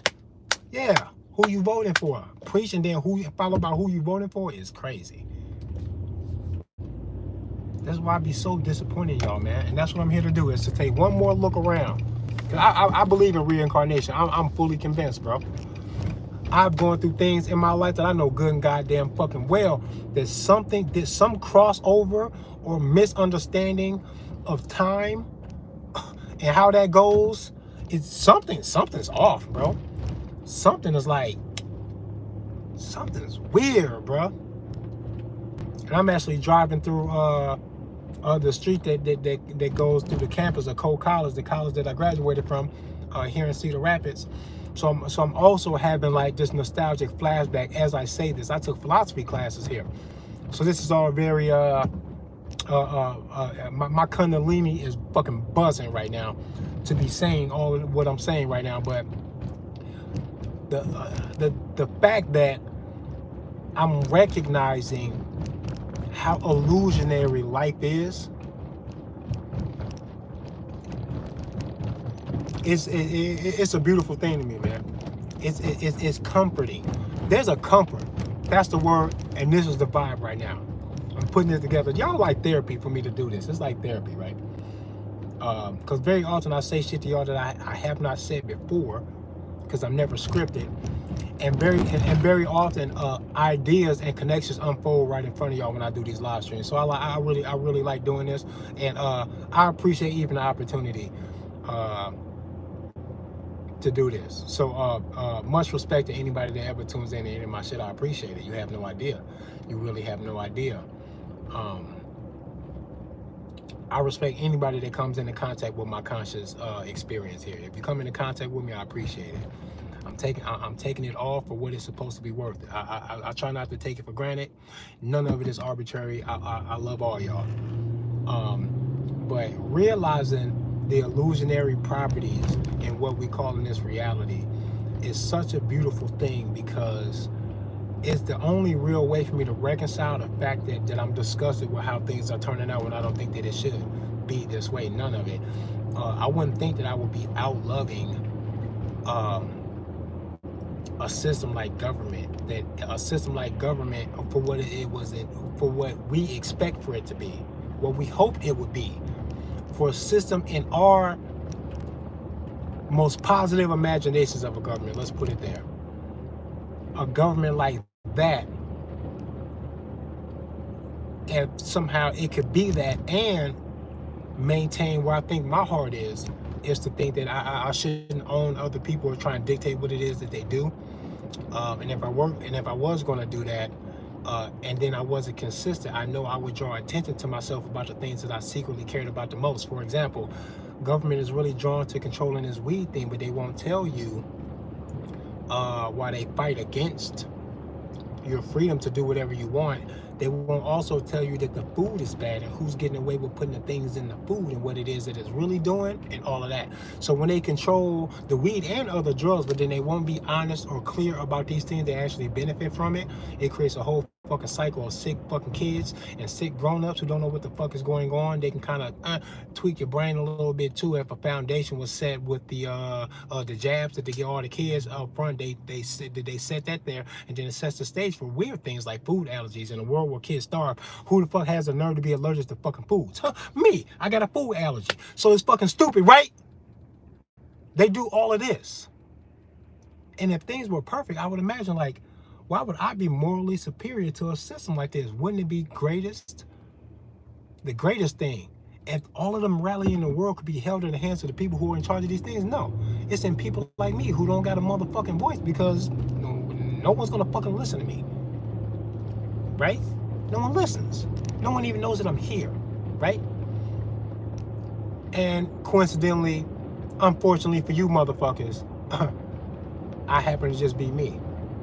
I'm not in control like government. They are. And then they do this shit too. Johnson & Johnson, all these other big pharma companies being sued and shit like that, being proven to hide adverse reactions to their products and shit like that. Johnson & Johnson can't even get the baby powder right. What y'all doing to the babies? But look at who it is that they are. I'm morally superior to them. But I don't got the influence or I can't project what I want onto the world, for the world, because they blocking this shit with all of the influence and the shit that they got going on. It's crazy. It's like, damn, why you got the influence? You evil as fuck. That's crazy. It should have been me. How is it you? That's crazy. That's how I know something wrong, bro. It's weird, bro. And then y'all cheer for it.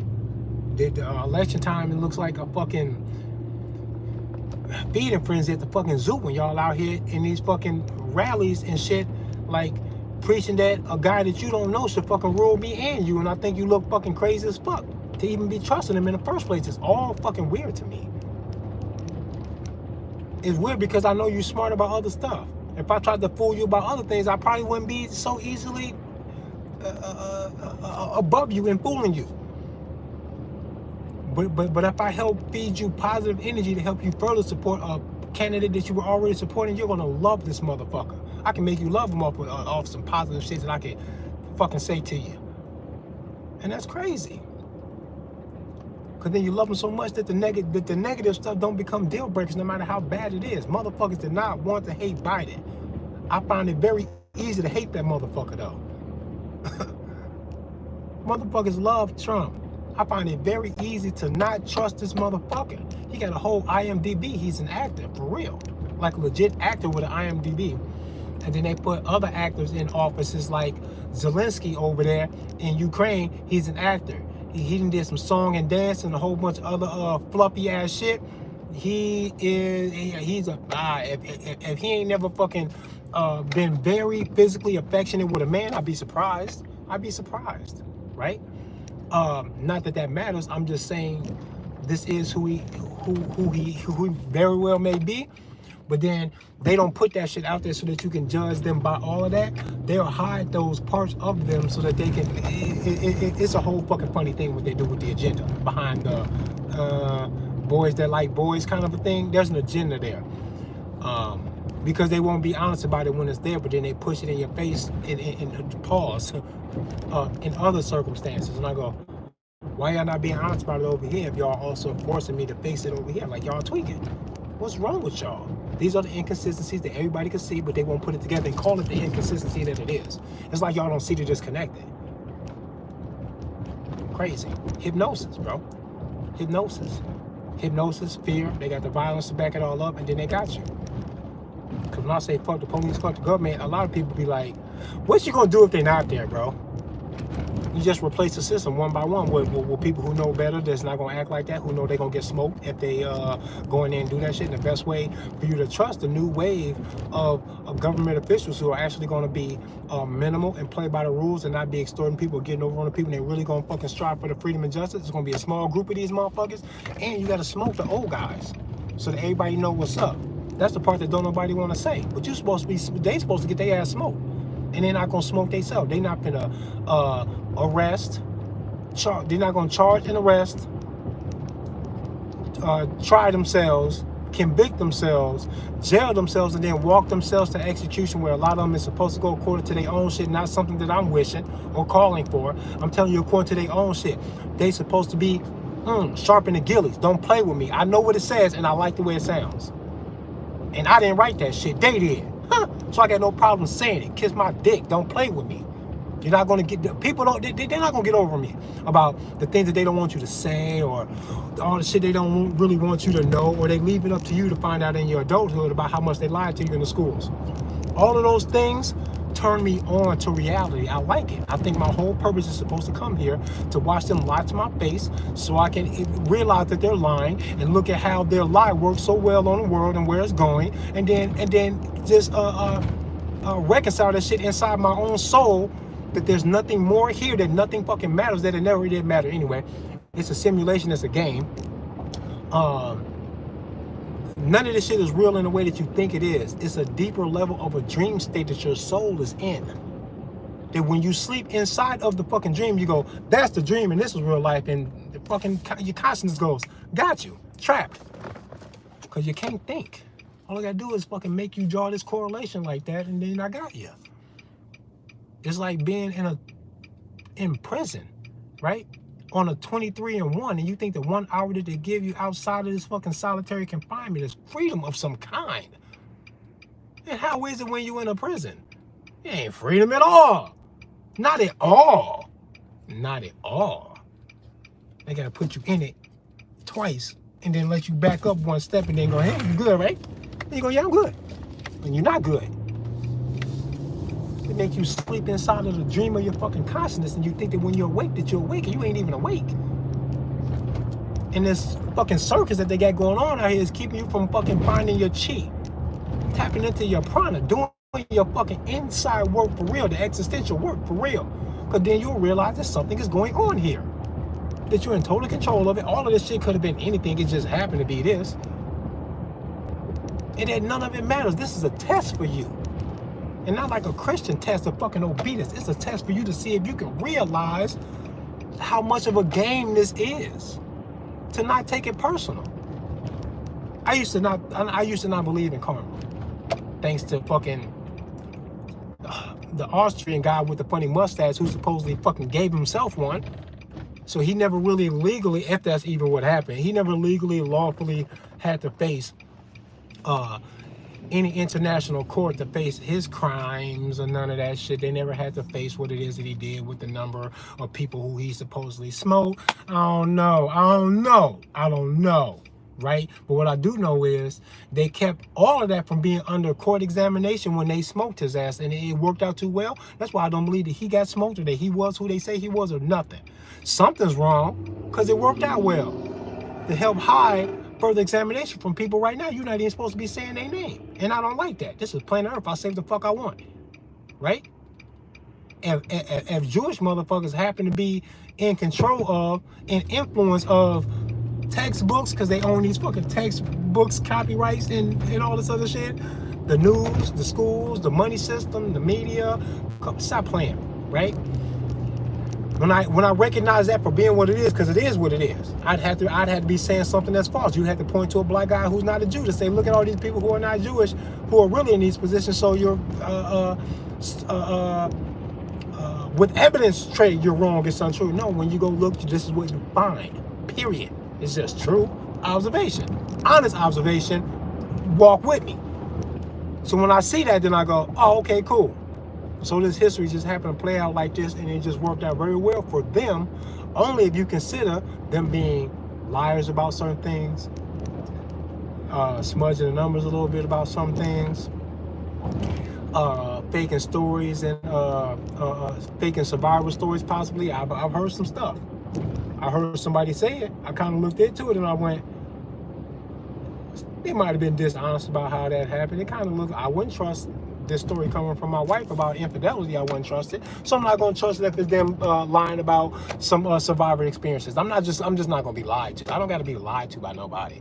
This shit better sound good or I'm going to say liar, liar. That's what I'm going to do, and I don't care who it is. Right? Okay then. Look like they lying. Hey, my phone look like they lying. Motherfuckers be lying, bro. They books say they can lie to anybody about anything. If it's in the name of their progression. They don't got you're an animal to them. They call us goyim. Animals to do nothing but serve them. That's what they said. I'm not making it up. It ain't. It can't be hate for me to say, oh, how y'all rocking over there? How you coming, gang? What you got going on? Right? When I do that, they go, here's the book. Check it out. And then I look and I go, oh, me no like this. No, nah. What you call me, bro? Goya? What that mean, bro? Oh, word? That's how you feel about me? Why? I ain't never did nothing to you. This shit say even the best of the Goyim, even the best of us who are non-Jew don't deserve to live. That's what they said. I'm supposed to fucking hear that and then not go repeat to you what the fuck I heard. Quit playing. Quit playing. I heard a Jewish rabbi say this shit. You don't fucking talk to me. I get to repeat it. I heard it. I'm just going to repeat what the Jewish guy said. That's what he said. So, fuck you want me to do? Right? I'm going to repeat it. And then place it in the proper context. Right? And this is what it is that they do. For whatever reason they do it for. I get to say that. Why are they doing that? Why are they trying to get over on me? Am I supposed to let them? No. Whole time, it worked out perfectly for their fucking arch nemesis to win himself. When have we heard this before? These school shooters either go through fucking weird trials where we never really hear what's going on because they're sedated, or they won themselves. When they do that, it keeps a lot of discovery and understanding of the circumstances that brought this about. You lose understanding, and then you lose the stories. Off in the wind. Fucking fairy dust. Gone. Lost in obscurity forever. Weird. I don't have to like that or trust it. CIA agents wouldn't trust fucking faulty fucking stories that fall apart like this. They be on your ass. They be on your ass. Now get on their ass. In the same way. Y'all are weird. Y'all got weird shit going on. I'm supposed to ignore it. Y'all not the only observant people. Fucking crazy. Fucking Catholic Church got their hand in shit. Y'all some bitches. Just be letting them do whatever they want to do. You can see them. Won't do nothing. Y'all doing all of these sharing and all of this bullshit all over social media all the time? Like some bitches. You know why I call y'all bitches? Because enough of us can see them. We got enough numbers that can see them. They can also stop them. But y'all not going to do that. Because y'all some bitches. Y'all like knowing and then not doing nothing because y'all scared of a death that's going to get you anyway because y'all some bitches. Right? You should be trying to get your shit right.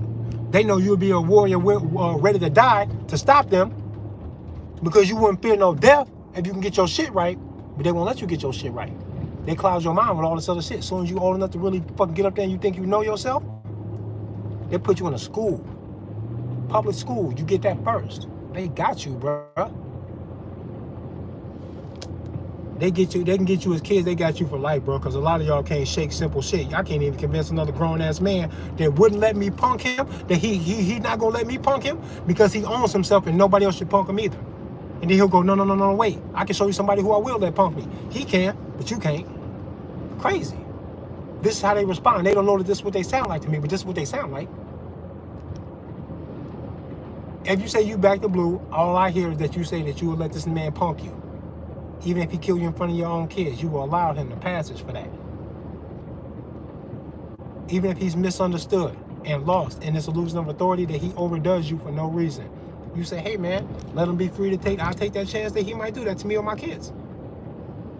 The idea of a cop overdoing one of my kids fucking blows my mind, bro, pisses me off. My fucking energy be like, no man, right? There's one that think that he can do it and expect nothing in return. I don't even think I love my kids unless I say no man, not even a cop. Bet not put no fucking hands on my kids. I don't care who it is or what for. I don't care. If you do, then you get a natural reaction. Because if I do to you, then I get a legal reaction, right?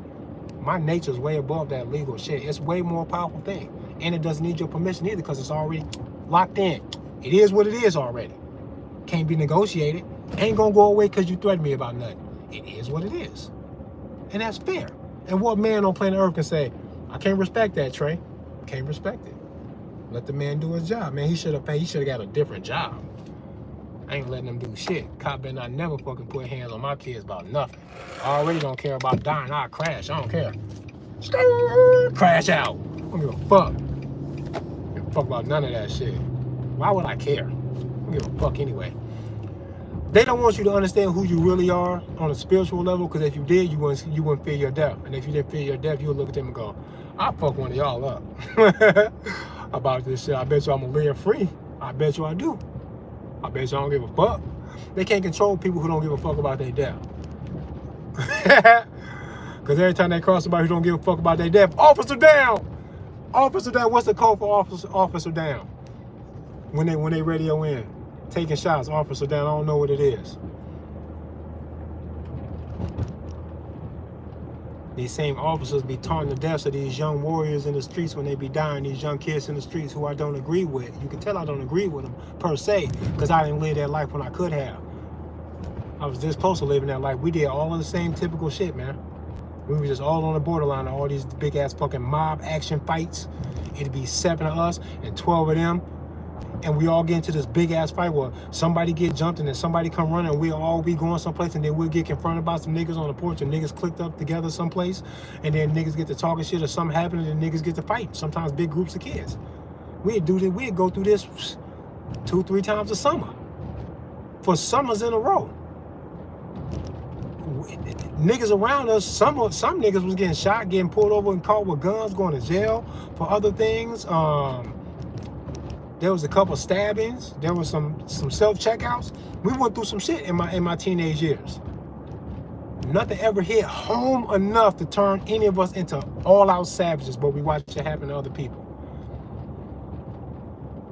Things like that turn into fights, that turn into people getting jumped and seriously hurt, that turn into carrying guns for protection because who the fuck, it's a natural thing to do that, but then you end up using a motherfucking gun and people say black on black crime and these young kids in the streets is crazy, and really they are naturally doing what people in these circumstances tend to do.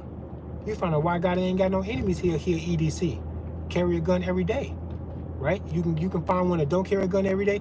Let him get jumped by 3 other white boys. He might decide to carry a gun and say, I bet you them 3 or no other fucking 3 fucking do that again, I'ma start shooting. A white boy will tell you this, because it's not a black boy thing. It's a nature. It's a human nature.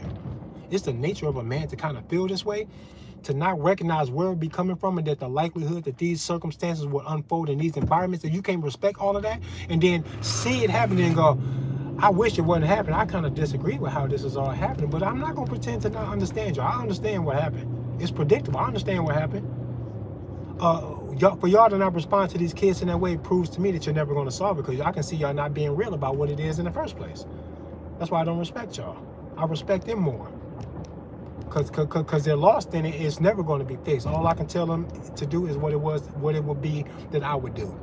Grown man or adolescent, 16 years old or 36 years old. If I saw my brother get killed right in front of me and I was worried about or dying, I will carry a gun and I will break every law on the book to protect myself. I just know that to be true. And I'm 44 years old. For a 17-year-old kid to carry a gun with the same feeling, even if he can't articulate it or realize that that's what it is that's happening, I gotta honor him all the same. I got a hard time being mad. All I can say is that I wish that it wasn't happening. I got a hard time being mad though. I don't know how you are, especially if you ain't got no remedy. What's the remedy then? With all these hurt feelings, with your mad ass, what's the remedy then? You ain't got one. Okay, shut up. When you complaining without a remedy, it's called bitching. That's why I'm not gonna listen to y'all. That's why I feel like I be above so many people. And not in an egotistical way. I'm just very proud of myself to be free from the bullshit that seems to be weighing y'all the fuck down, that you can't even see yourself. You can't even see yourself. I've said it years ago, I've said it recently, and I'll say it again. I know that I'm a victim of the programming because I'm responding in a way that the program would adhere to. Why wouldn't it? A government like this would breed revolutionaries. It just makes sense. Somebody would have to see this as being way past the line to the degree that they would do and say the things that I do and say. It makes sense, right? I might be unique in my delivery with the head of the AR owner, the open carry demos and shit like that. That's unique, that's different. But the vibe has been felt by other men and women in the right now, and maybe even throughout history. Throughout the history of the world, somebody stood up and said, man, government playing a lot of games. I know I own myself, and I'll fuck one of their ass up about this shit. I mean, it's gonna be what it's gonna be. You know, but if you found your chief for real, if you could do the soul searching enough to realize who you really are, you wouldn't let them rock their shit. You would have this bitch looking like what's the Infinity Wars? Is that the movie? Infinity Wars with Thanos and shit? About the Infinity Stones and shit, right? That scene at the end when Thanos is fucking hurling meteors out of space with the ring to crash it onto the earth, and all of the superheroes are jumping through portals and they all running. It's a big war and everybody's just fighting. In that moment, Tony Stark doesn't care that the last time he went to the coffee shop they were out of his Earl Grey tea. It's the last thing that he's thinking of. He's not thinking about that. It doesn't matter. It doesn't matter to him if it ever happened. Everything goes away. I am very surprised that planet Earth doesn't look like that. And the reason why it doesn't, even though it's being controlled and dominated with an extreme hand of violence by government systems in tandem with religion, because religion definitely plays its part. As a matter of fact, there's a religious hand. There's a ritualistic, satanic, if you will, kind of an undertone and vibe and influence interwoven into all of these things that I rave against, that I don't really talk out against specifically much about the religious and satanic influence and evidence behind the attempts to control humanity, but it is there, and I'm going to talk about it more because I know very much about that shit too. I know that it's there, and I can prove it, and I know what it means and where it is and how it's hiding and why you scared of it. I understand it all. Zeros and ones, motherfucker. I see all of this shit. And you could too, because I'm not that special like that. I'm special because I fought through it to find it, and maybe you haven't, but I'm not special like the ability only belongs to me. It belongs to all of us, and they work very hard at making sure that we don't capture that, because if we did capture it, we'd have fucked them up and made this planet whatever our fucking sweet imagination wanted to make it. It'd be fucking awesome to try and fail than to let them rock this shit. I would rather try for the utopian society and fail. I'll embrace the failure. I don't give a fuck about the failure. I do give a fuck about y'all playing tough while y'all let these pussy ass old ass men run the world the way they are. Can't none of them beat me in a fist fight. I will beat all of them the fuck up. Hands, feet, and elbows and all that. I will beat their ass into the fucking dirt. Look at them running the world though. Running the world. And I would love to beat one of their asses the fuck up. Them Rothschild boys, I would love to.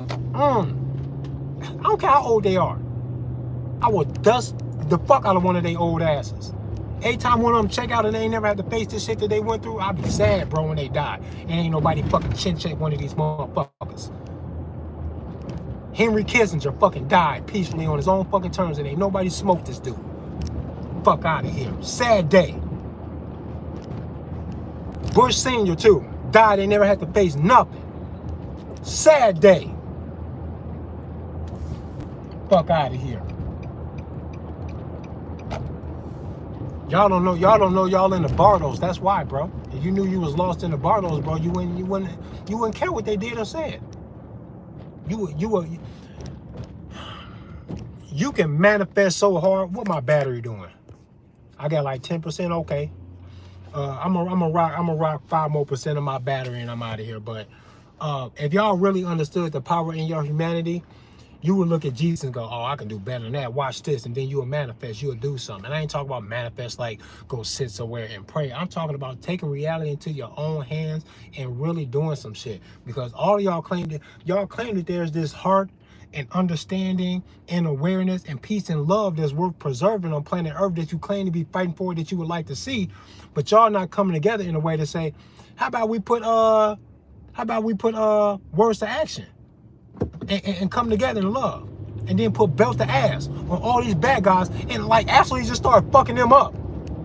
Ain't nobody doing that. That's why I don't believe y'all. They don't believe you either. Because the punchline to everything that they do and say is, what the fuck you gonna do about it? Even if you can see them, they go, yeah, they can see us.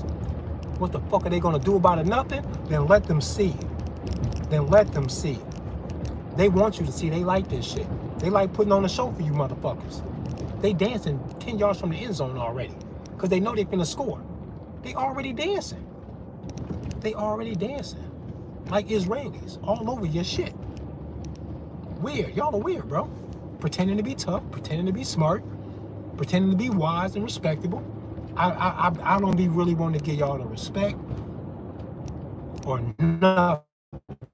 The only thing that brings me full circle to respect the next man is that I can't help but to project, just like y'all can't help but to project, and you probably are projecting something onto someone. I like to project respect for your soul's journey because I don't know who you are, what you've been through. I'm pretty sure in a fucking conversation I could probably grow to love and care about you and root for you in your story and on your journey. I would love to deliver some kind of words of wisdom that might help you on that journey. I would want to be that kind of positive influence that I'll cross your path and we encounter each other on the soul's journey. Why wouldn't I want it to be something positive where you be like, man, I talked to this nigga named Trey in the grocery store for about 5 or 10 minutes in the line. And I'm never gonna forget that nigga. 5 or 10 minutes in the grocery line, bro. If I can work real hard to wrap my experience with you into a package to give you that, I would rather do that than say the 10 minutes that we spent together was me fucking trying to rob you, bro, playing tug of war over your wife's fucking purse in the parking lot. That's how we cross paths? No, sir. I want nothing to do with it. Right? I want nothing to do with none of that shit. You gonna cloud my shit with that. Because y'all don't know that y'all here to encounter other human beings in the most positive ways possible so you can clear your path for the Bardos, bruh. Because y'all worry about being judged by God. When really you're gonna be your own judgment. You're gonna be your own judgment. And it's not even judgment. It's just gonna be honest observation of who you are and what you've done in your death. You think you're gonna die and be judged and it's up to a God and he forgives things. You're not gonna forgive yourself for what you did wrong in the world, and you're gonna face that shit later. There you are. This is what your death is gonna do to you. This is a test to you. When you die, your shit it's not even a flash, bro. It's gonna be a whole experience. You're gonna walk that shit the fuck out. What did you do? And when you look at what you did, not just through your eyes, but through the eyes of the people that you did it to, if you cannot reconcile that shit, your soul is gonna say that you gotta go back and reconcile that shit, and then you're gonna come back through the Bardos, bro. You're gonna come back. Yeah, you are. But you're gonna miss home, and you're gonna feel morally subjected to the idea of righting your wrongs. You'll come back. You're gonna reconcile that shit, and you're gonna come back until you feel right. Until you know it's right. Not even right. Let me not say right, because I was talking about speech, and the words you choose to use are very defining of the point you're trying to make, whether you're trying to do that or not. And if your words are off, your point will be misunderstood, or it will lose its power in what it's supposed to be projecting. It'll kind of fall flat. It's kind of like missing ladders. Missing rungs on a ladder. Like, bro, like, you ain't got all the cords attached to your parachute, bro. Your parachute not quite, get it right so the parachute works, right? So you want to keep all your cables on your parachute right. So let me say this, it's not You want to right your wrongs. You're going to want to reconcile your existence here that you care so much about with the fact that it means nothing in the grand scheme, because it's a test of awareness, not a test of right and wrong. When you figure that shit out, you'll be free. Until you figure that shit out, you will be back. And if you cloud yourself with a whole bunch of negatively emotional bullshit, you're not gonna shake your own fucking bullshit in the bottles, bro. You're never gonna shake yourself. It's gonna reach out to you and you're gonna go, I'm sorry. And the bottle's gonna be like, gotcha, bitch. Get your ass back in here and show me how sorry you is. Reconcile. You have to go through the bottles and say, I know. I know.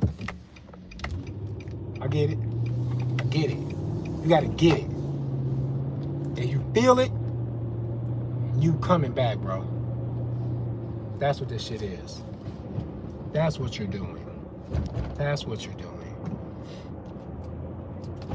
They got you thinking right and wrong and good and evil is not only, you can tell that right and wrong and good and evil is like just kind of a weird thing that must be like some kind of a illusionary manipulation of the human experience, because you can't find it to be consistent anywhere, not inside of any individual, not inside of any system, even the ones that claim dominion and rule over planet Earth. When you look at government and religious systems, they can't even get right and wrong right, because they're all very wrong about the things that they call us wrong for, that they are very wrong for, that a lot of us aren't even wrong for.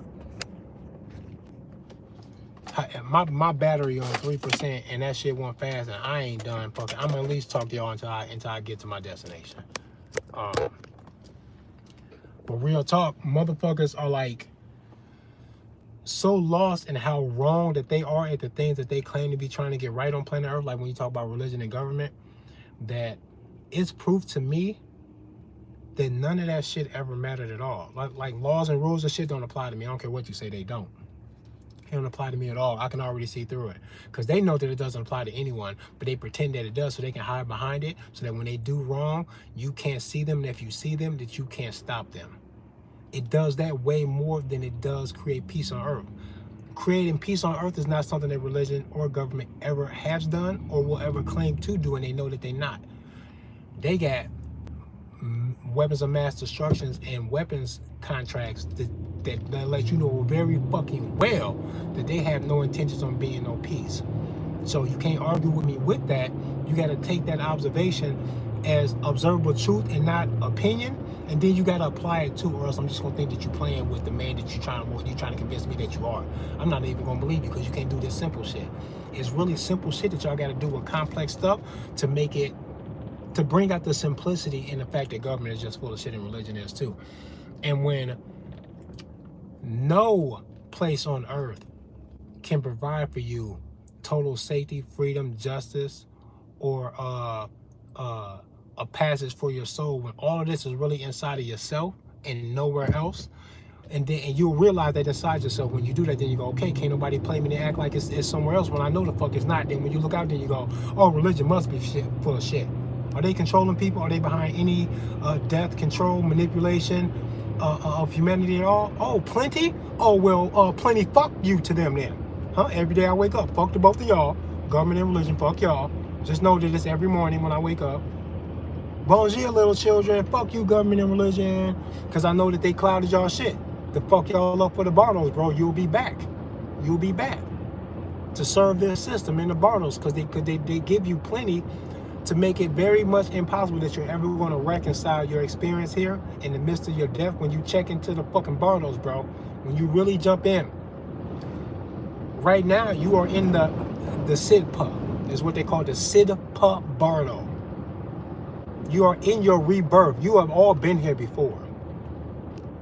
Deja vu and other things, prophetic dreams that people might have. I think people have prophetic dreams that they don't realize are those things, because drugs, alcohol, mental illness, and emotional instability will keep you from recognizing it. That's how hard they work on you. The sports and all of this shit, the movies try to tell you But even the sports and shit, like they try to drop little clues because that's part of that's part of the agreement. They have to tell you what they're doing. It's a way to make it fair. So that you are forever locked into total blame and responsibility for how you handle your path through the bardos, bro. Got you. They got you. It's a dope system, but all you gotta do is care about yourself and inside, right? Project that onto the world. Recognize that you're in a soul's journey. You don't know what that means, but there is an answer, and finding the answer there is going to be more important than any sports championship. Once you tell yourself that, and then you treat your life and your soul searching the same way you do following sports. If you did that shit like that in your own mind about your soul searching and examining your consciousness and asking what is it and what it's for, where's it from, where's it coming from? Has anybody ever tried to figure this out? Has it been discovered, the truth of this? Yeah, thousands of years ago, bro. They've been talking about this, bro. The Tibetan Book of the Dead, the Bardo Thodo, bro. That is what the fucking answer is, and you can tell because it feels like it way more so than any other fucking thing anybody ever came up with. My natural inclination leaned towards this. When I discovered the Tibetan Book of the Dead, I went, I can't believe it. It's a book of my life. They wrote this shit for me. Because everything in my life was leading up to me reading that book, finding this information, and having it click. Nothing fucking escaped me. Nothing. No part of it. It's like I was reading a diary. That's what it is. Amazing. There's no way in hell that they can convince you that Abraham Lincoln freed some slaves and at the same time you would read, understand, or seek out and then properly place the Tibetan Book of the Dead inside of your conscious awakening and then free yourself. The two things wouldn't work. You can't believe that he freed them slaves and then read this book and go, got it. It wouldn't work. You're not even gonna go look for that book. You won't even go look for it.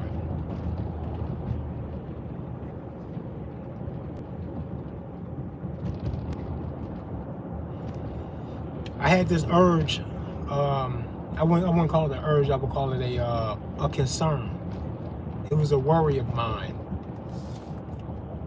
that once I enter like this discovery that government was pure evil. My son, at the time, he was young, 8, 9, 10 years old at the time. I instantly became very worried that the avalanche of death and destruction that government had the potential to be, I was really hoping that at the very least, for the sake of some human dignity, that I would be young enough to help protect my firstborn son, and him being old enough to help me with protecting him because he would be old enough to protect himself. That we would both go to that age and survive what else was going on in government control and the attempt to dominate planet Earth. I wanted it to all be chill enough to allow us to make it to that golden age between us before things got so crazy that the world would fall into a great state of depression, violence, and war in a third world conflict of whatever flavor that they wanted to bring it to us.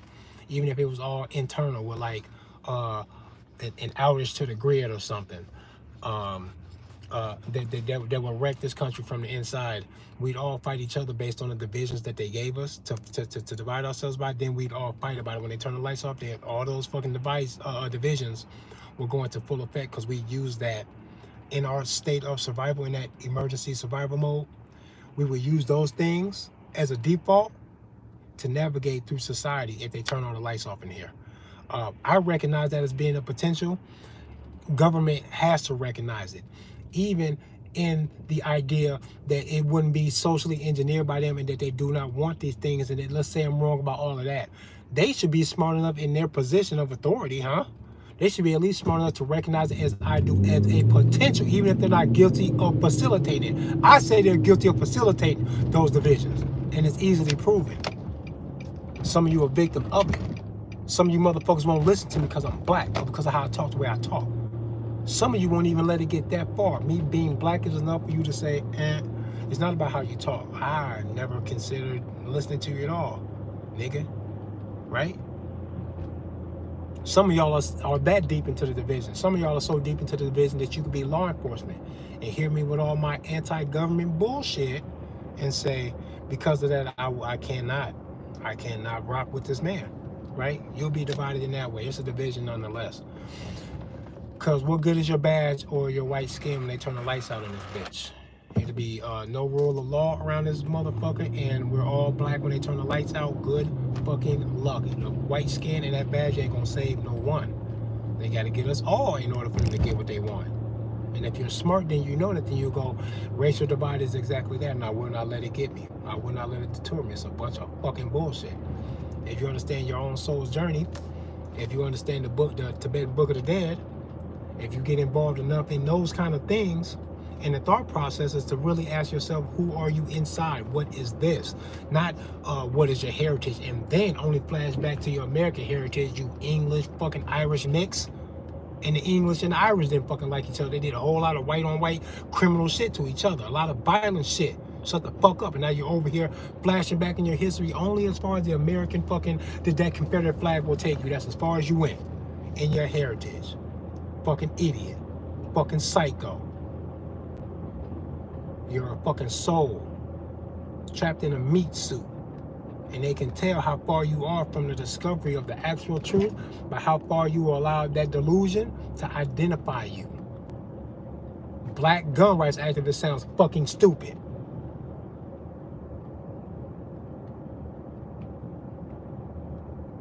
And that's not to disrespect anybody who claiming to be that. Because I'm pretty sure outside of them titles and me and you just talking, I love you like a brother. I just so happen to think that it's very divisive for y'all to name yourselves black owned, anything, all that type of shit. You start dividing yourself from people. Why would you do that? If your product ain't good enough that it matters to everybody from all fucking races and backgrounds and walks of life, then maybe I don't want it, nigga. Keep your nigga shit. Why would you do that? White people don't do that. Number one, we wouldn't let them. We too sensitive. Number two, if they did, we say, fuck that. I bet you I don't buy it. And then we understand.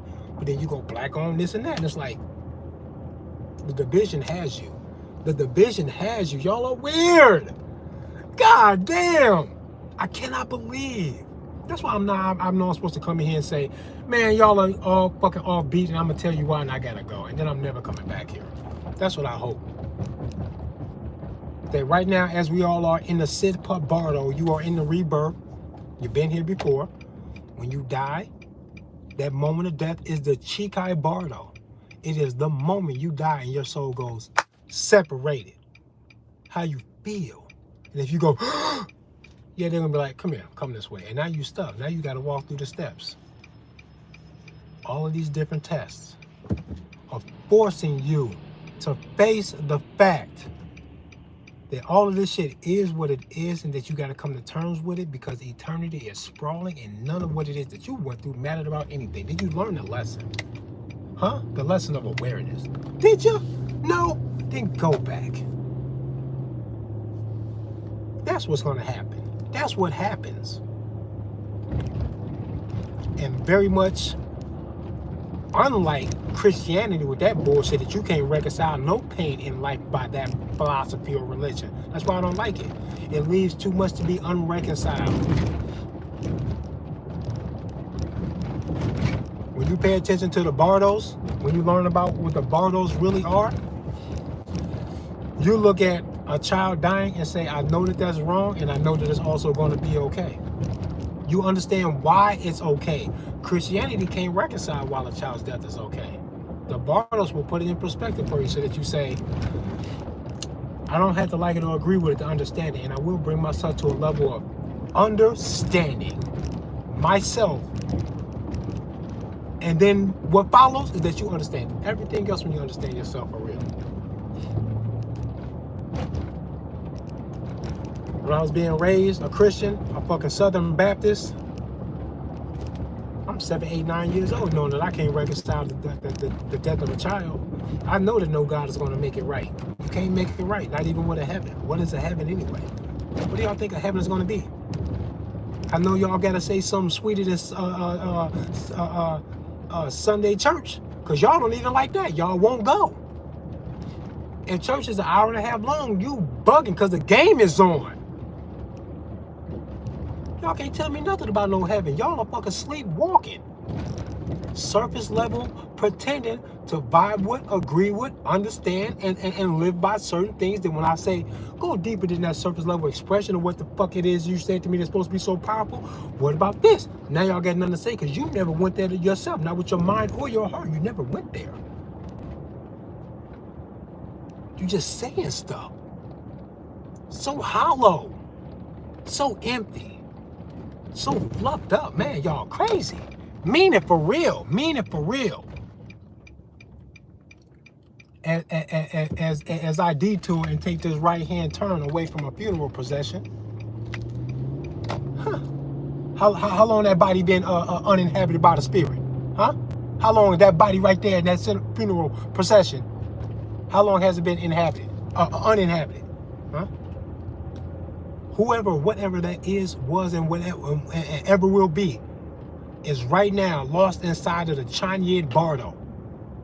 This is the stage in your death where all of the karma, good and bad, that you have created for yourself. This is where karma comes into play, because it's all going to come back to you.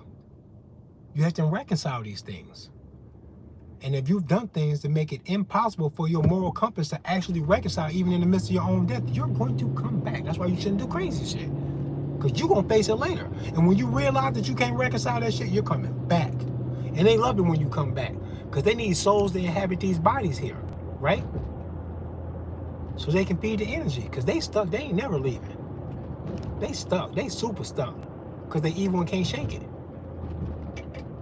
They need you to come back to feed the system here. They need souls in these bodies. And when they know that there's this potential for a great awakening, they start trying to make it. They start trying to make AI, so they can find something to match your energy, your shit. Because they losing grips on all the things it take to keep you here. See what I'm saying? So don't talk to me about Elon Musk. Fuck him. And he ain't tell you that the fucking universe is held in the mind of the all, the great imagination, the great consciousness, and you're a co-author of it. You're a piece of it. You are it. Here reporting. And nothing in the code of a fucking simulation, even by the fucking great consciousness. Whatever right inside of the simulation that you are to be a slave to anybody or anything for any reason. Why Elon Musk not telling you it's not written in the code for you to be a slave? There's no slave code.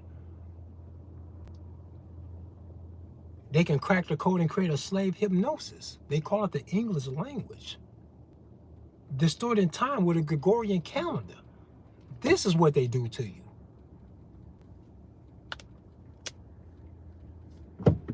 It's a masterpiece, bro. It's a masterpiece what they did to planet Earth, bro. I get it. I'm gonna high-five these motherfuckers on the way out of here. I gotta make sure before I die I fucking salute these motherfuckers for real. Like, yo, y'all got some work down here what y'all done to these motherfuckers. So tough they are about everything else except for the right shit. Hey, you do this right in front of them and they don't stop you. How you do that? Congratulations. That's amazing. Because the same man will punch a man out over disrespect in public. Punch him the fuck out. Won't stand up to a government that says, fuck you, fuck your kids. Fuck your kids.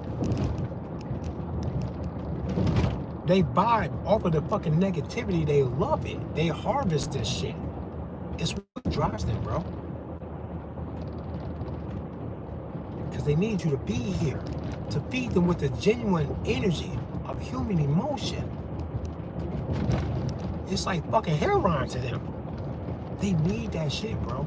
And if you wake up and you do not come back here and inhabit no body and no being with a soul-driven fucking consciousness of the all, if you don't come back, they have nothing. And they know we figuring it out, bro. They know time is short. I know my time is short.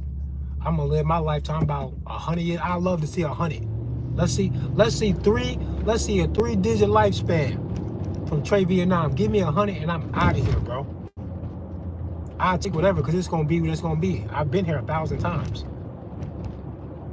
Anyway, I've been here.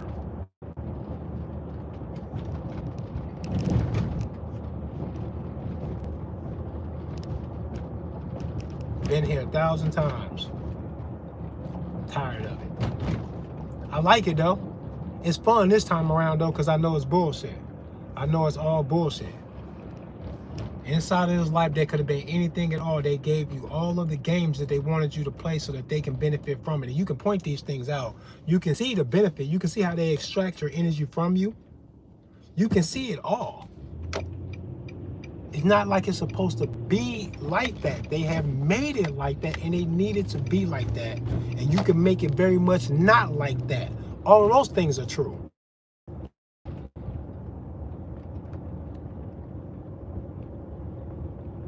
And beyond that, man, it is what it is, man. I don't know what else to tell y'all, bro. I'm just gonna keep on being me. I take this gun shit seriously. It's a spiritual thing for me, for real, and I mean that. Because I think that the continued cycle of people dying in a state of spiritual confusion in the way that we are is what guarantees that they keep repopulating this third dimensional prison of bullshit with your energy, because they can't get out and they need to keep you here with them so they can run this shit.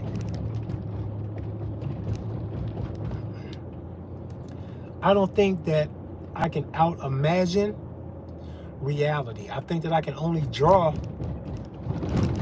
from what reality is capable of producing, and then I can look into the world to see if I can reproduce that here. And it's very easy to see that your imagination can outproduce the manifestation in this third dimension, and thus there must be some place that there's a crossover where the manifestation can meet with the power of the imagination. And you know that to be absolutely true on some level, because consciousness didn't come from a rock. You got your consciousness from something. And consciousness cannot come from a rock, and it has always existed. And if it has always existed, and yet manifestation seems to be restricted, then there must be some other dimension in which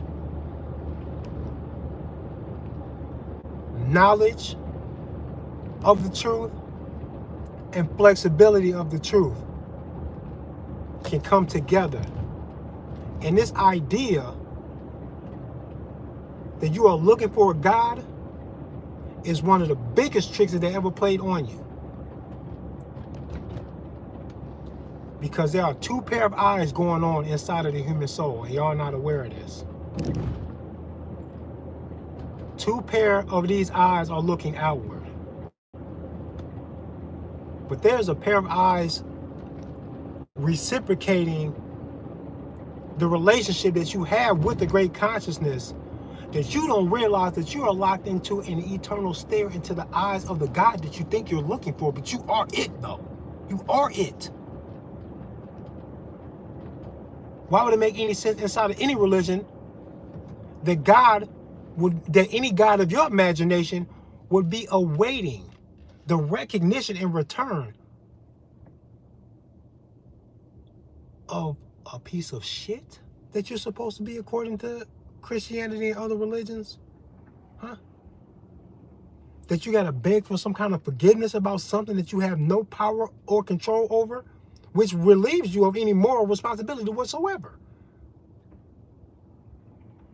Which brings this shit full circle. It ain't even about morality. They be halfway trying to tell you some kind of truth about some shit. But then you can't sift through it, and they can say, well, we gave you the juice, bro.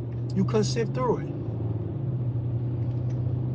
Because you let geographical and religious differences make a mortal enemy out of you and another human being, because a president who you may have even voted against told you to go die over there. Ain't that strange? That's a strange waste of this energy that I'm trying to give you so much props for, bro. I'm trying to give you props when I say that you own yourself.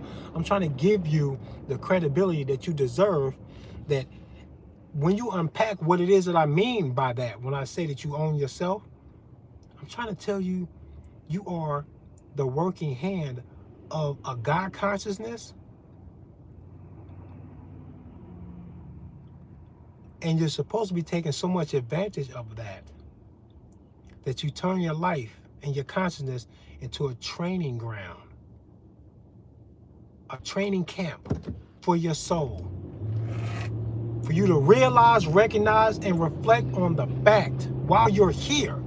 Not when you gotta face it. Do it while you're here so that it's easier when you gotta face it. And when you gotta face it, you're gonna be scared. They made you scared of your death so that you're scared when you see it. So that you back off and that you don't go away. That in the moment of your death, when your soul realizes that it is separated from the body, that you go, fear. And then they go, gotcha. Because you should have knew better when you got here that this is what it was. You don't know? It's gonna scare you when you see it, bro. And you're gonna want home so bad, but you're not gonna go home. All of your karma is going to create not a blueprint plan per se, but a recipe of a sort to build upon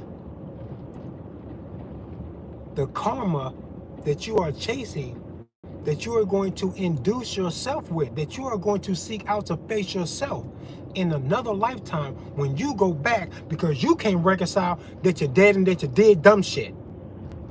When you can't reconcile those two things, you are going to be scared right away. You're supposed to reconcile that shit right now. They won't let you do it. They say there's honor in enlisting in the military. Then they give you a lifelong battle with trying to reconcile things that you will never reconcile in your death. If you served in the military and you've got some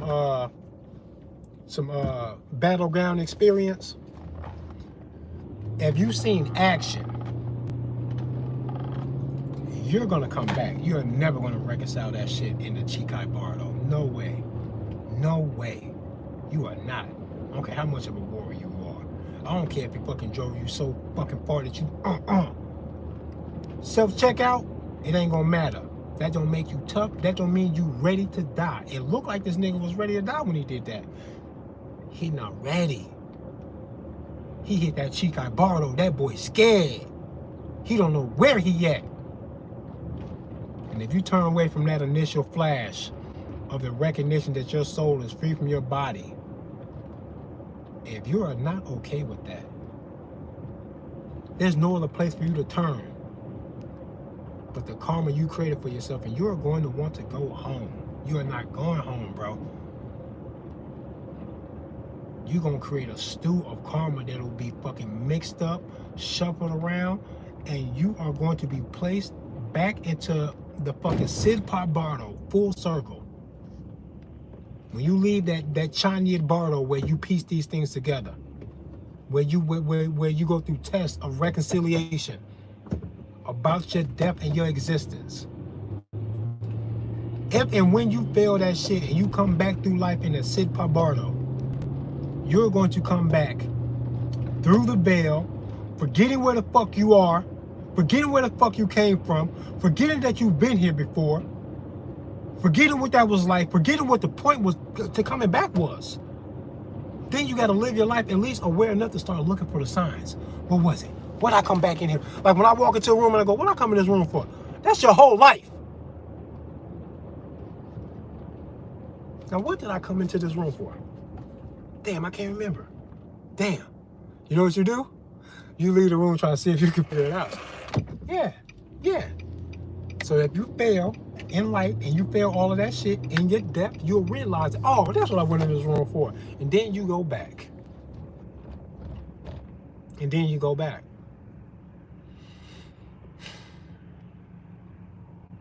Beautiful. Beautiful shit. I love it, man. I love it. That's why that's why I'm here. To reconcile that shit for myself, and then to say it to somebody else that maybe it helps you through the Bardos. Might help you, might not. Me saying it ain't gonna help you. Me saying it to myself ain't gonna help me either. It's a total reconciliation. It's hard. It's rough. You gotta know that you're gonna die and that it doesn't matter. That's weird.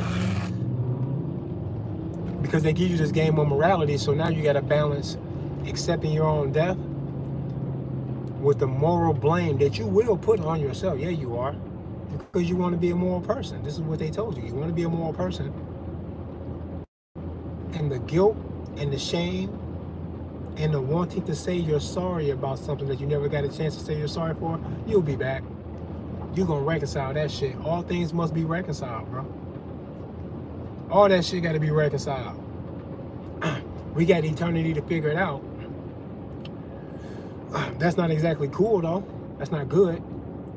When I was young and I heard about reincarnation, I used to think, hell yeah, that's awesome, because I don't want to die.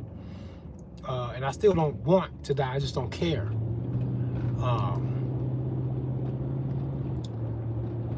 But when I was young and I was scared to death and I heard about reincarnation, I thought it was cool.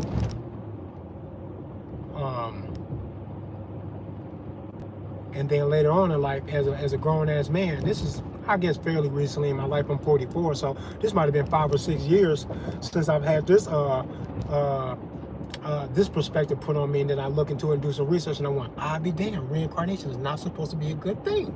It took me until I was fucking 38, 39 years old before I went, wow, that's not so cool. And then when you look around at planet Earth and how it all goes, you go, man, this feels like a damn prison. Then I go, reincarnation is not a good thing. And then I go, look at me. Putting things together that are seemingly unrelated. The idea of reincarnation and government tyranny and enslavement. It's all connected. Crazy thing. I've always felt like this too. I consider myself a non-believer of Christianity or any other God when I was like 8 or 9 years old. Had a falling out with the guys at church. And then one of them lied on me because my disagreement with his religious beliefs at age 8 or 9 years old, I was young. Straight up debating religion with a guy, basically. A church preacher, a grown-ass man in the church. The same grown-ass man fucking lied and said I was flipping people off on this fucking church bus on the way home.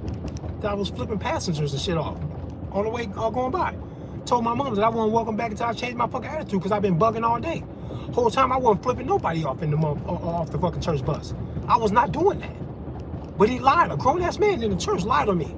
As a reason for him to say, tell that boy don't come back to church till he changes his attitude. But he wouldn't tell my mama it's because I told him I didn't believe that Jesus shit. And that I was refusing to accept Jesus Christ as my Lord and Savior. That they were scaring me. But he said I was flipping people off and that's my reason not be welcome back in the church. My mom let me skip a couple Sunday schools. And then she's like, do you want to go? I went, she ain't never make me go again. Because I told her, I did not do that. How was this man lying on me? I was so brokenhearted that he was lying on me. I desperately wanted my mom to not believe this man because what the fuck would I do that for? I didn't do that.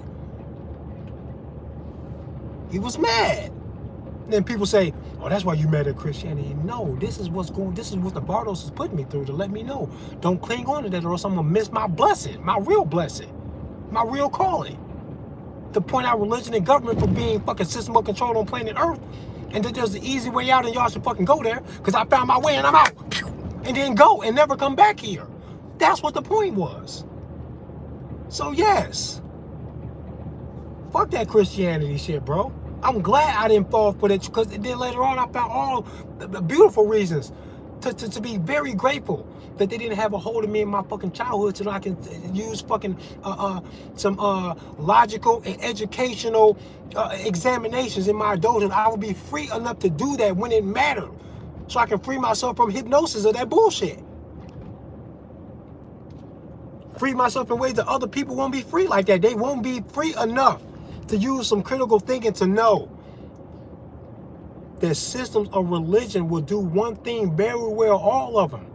Make you fear death and repercussions of your moral actions here when the whole point is to be recognizing in your relationship with a great consciousness, enough to know that your death is a stage and it don't matter.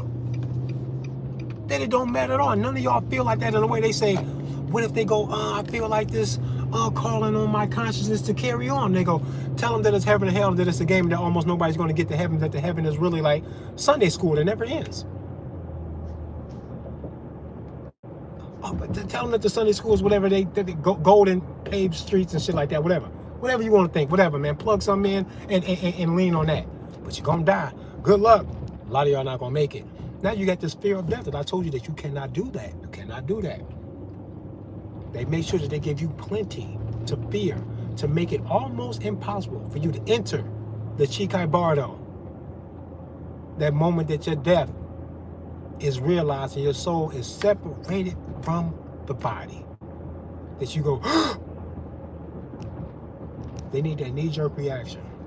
And then they need your consciousness to flood the Chanyet Bardo with guilt and images of demonic things that you have feared since your childhood, images of dead relatives, sounds of the voices of living relatives calling you to come back home. You want to go towards the warm light. You want to go home, and you thinking, I'm dead, but I don't gotta be. And when you go back, you go, well, it's cold out here, it's bright out here. You're a whole nother baby with a whole nother story to embark on, with the same spiritual karma chasing behind you to see if you'll get it right this time. And not because you chose like you choose if you want puffy Cheetos or crunchy Cheetos. It's not a choice like that. Your natural and spiritual inclination to spaz in the Chanyet Bardo is going to be like a choosing to prioritize reconciliation, unvetted reconciliation. You're gonna have to square that. That's where your spirit goes. Your daughter's calling you home. You want to go home? Come on. And it's not home. You are not where you are, and you're gonna forget that that's what happened. The veil, bro. The veil. For some reason, since my childhood, I had this unstoppable vision or image in my head. I don't know why it's there, of my grandmother's house being the only dwelling inside of a wilderness, a forest with some tall trees. It's almost rainforest like, because it's not the woods of Northern California. It doesn't look like that. It looks like a jungle. But there's my grandmother's house, the porch and everything, the stairs, the front stairs and everything.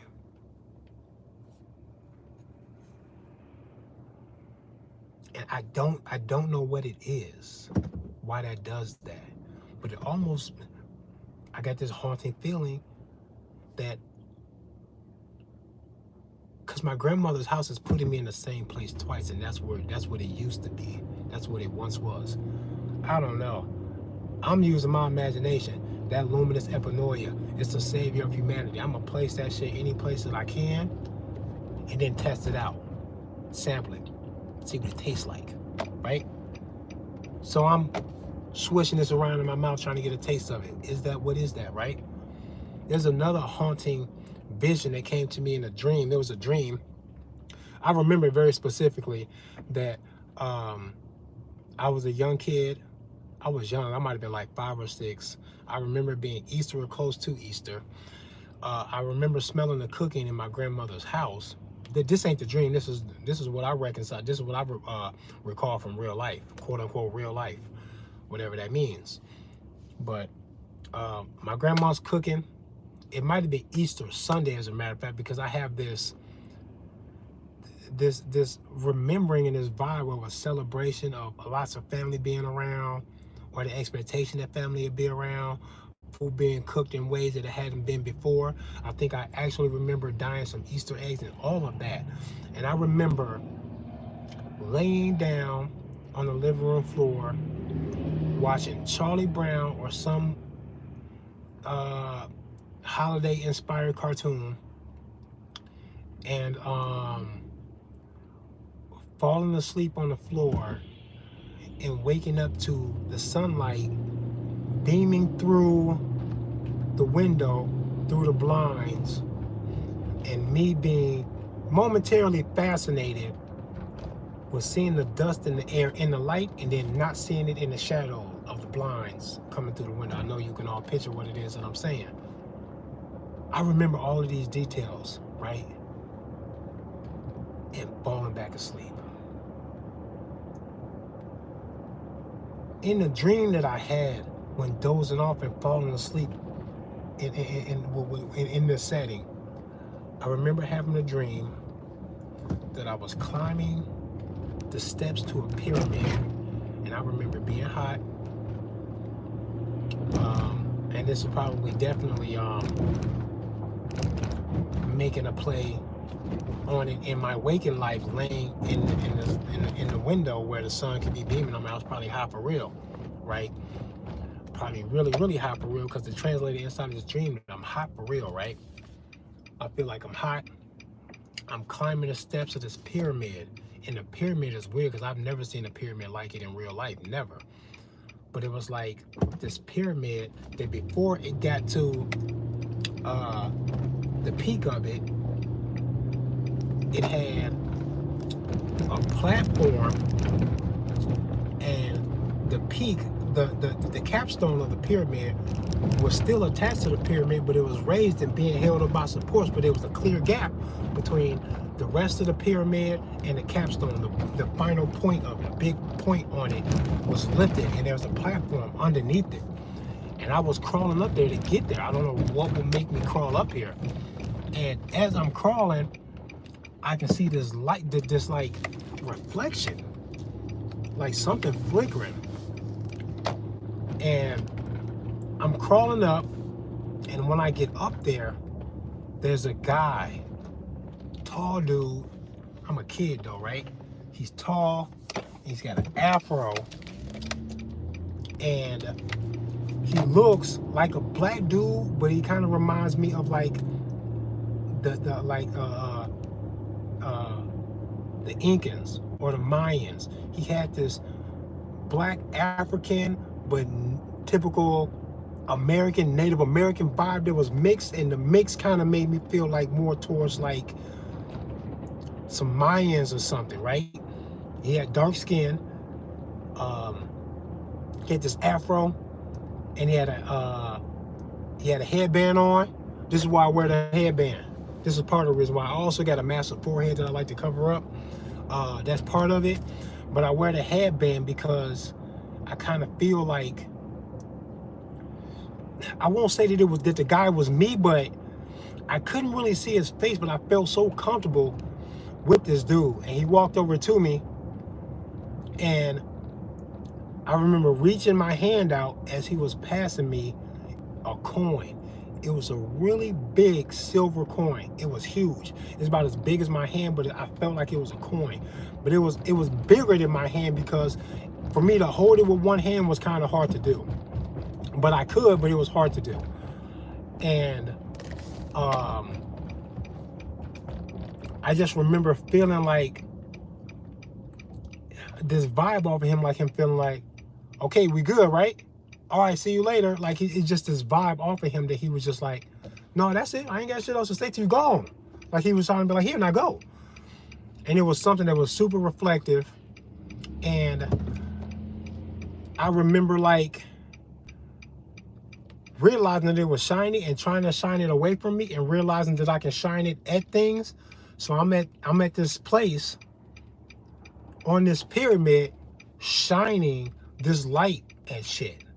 And then I woke up and I have no idea what the fuck that's for, but it was a dream that I had as a kid that I cannot shake this dream. Like, it's so vivid. I think about it so often that it's haunting. And I don't know what the fuck it is or what the fuck it means, but I've had other dreams that played out in life before, and when I see how it played out in life, especially when they're reoccurring, when I see how they played out in life and how abstract it is, that what I see in life that's reflected in the dream is so critical that I connect them. But I can see how it would be very hard for an unaware person to connect these things. I go, damn, that's crazy. I happen to be the kind of person that I am to make these connections, and look how well this works as a piece to the puzzle of me either saving my life and keeping it on the right path, or putting it onto a path after having to have a hard change in my life, like with a relationship breakup or a death in the family or something like that. There's always these other things that I can accompany with these transitions that I go, if it wasn't for me recognizing maybe some kind of goal or purpose in my life, hitting aside this dream or this fucking fever hallucination that I had that fucking related to some shit that I did later in life. I had a fever hallucination when I was a kid. I related to hallucinations to something in my real life. And if I wouldn't have did that, things would not be the same. I needed that to be like that. Man, shit's crazy, bro. It's crazy. There's something to this shit. It's wild.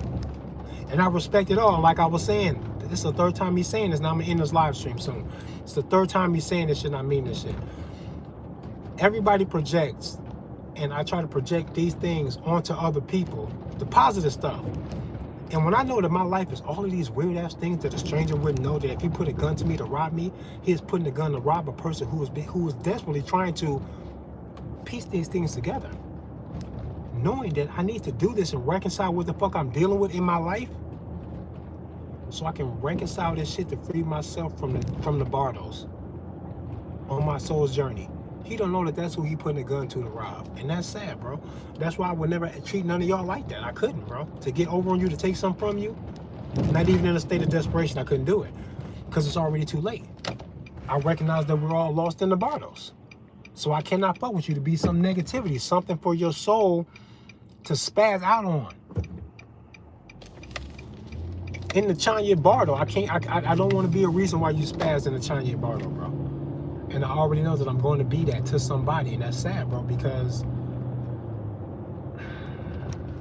it's going to be hard for me. It makes it harder for me, not impossible. It's going to be harder for me to reconcile my wrongdoings when I have to face myself, because there's nobody but yourself. There's no devil to wreak no havoc of hell and damnation. Demons aren't going to chase you in your death. If they do, that's an image that they gave you to ensure that you apply it at your worst time. When you're lost in the Bardos, you will apply the things that they gave you to fear, and it will ensure that you'll come back to feed their machine. When people say it's a spiritual battle, it is. They need you to come back. That's the clue. That's the clue right there. They need you to come back. So what do they do here to ensure that you return? Now look around and answer that question. When you find those things and you go, well then fuck that, I won't let it get me. Fuck that, that's a delusion. You'll do that, and when you do that, then they go, this motherfucker's gonna free himself in his death and not come back. Then they know you're gonna do that. You gotta free yourself by that shit, by knowing that you're gonna die one day, being okay with that, and reconciling these things. And you make better work of that task for yourself by not doing bad shit to people. And that's why being good to people is good. It's not because the law says it's bad to rob people.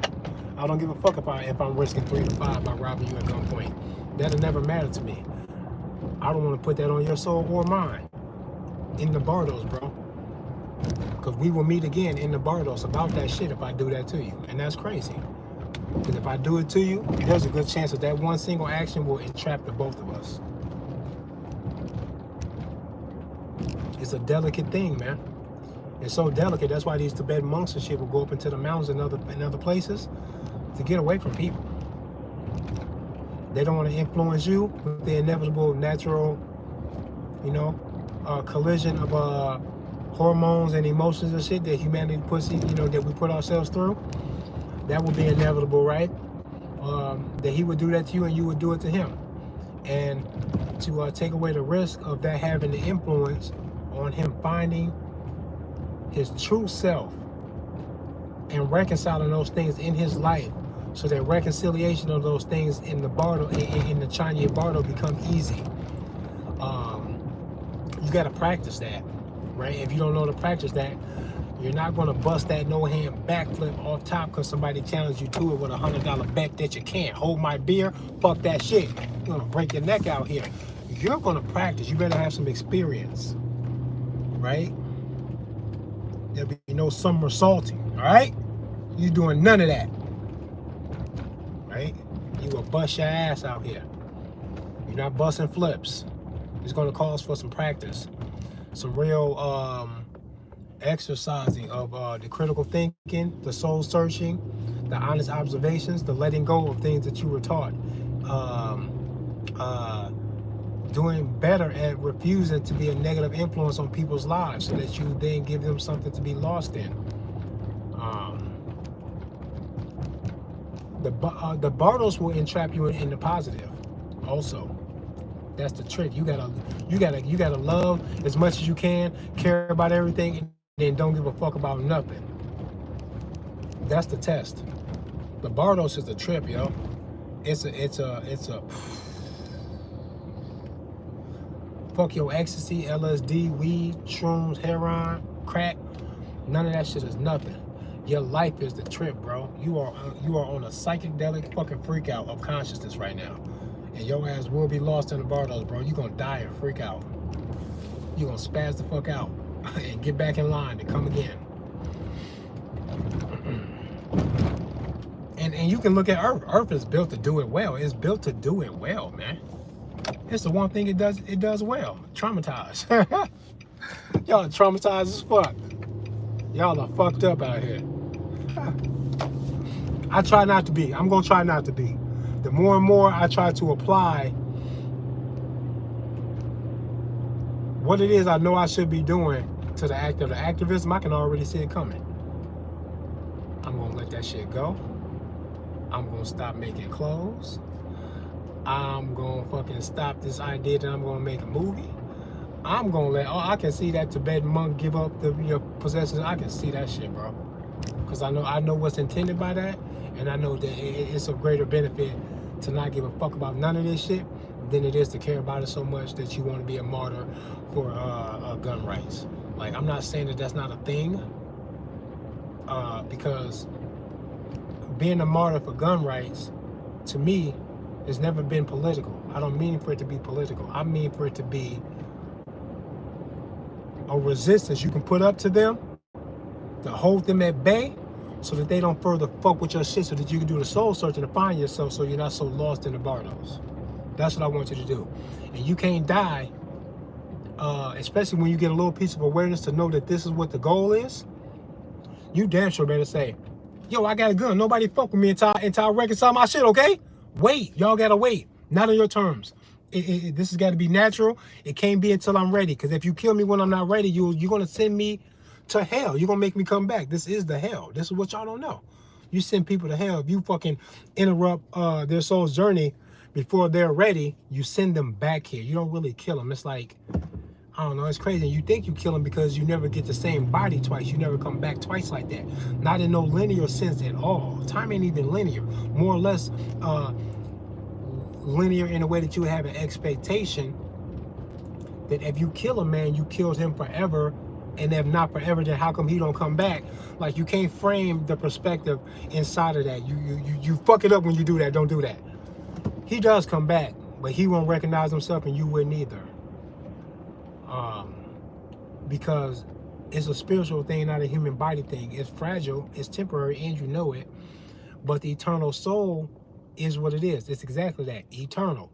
So this expectation, when you don't consider that and what it is and what that means, this expectation that you lost something, when you kill a man, it's like, yes and no.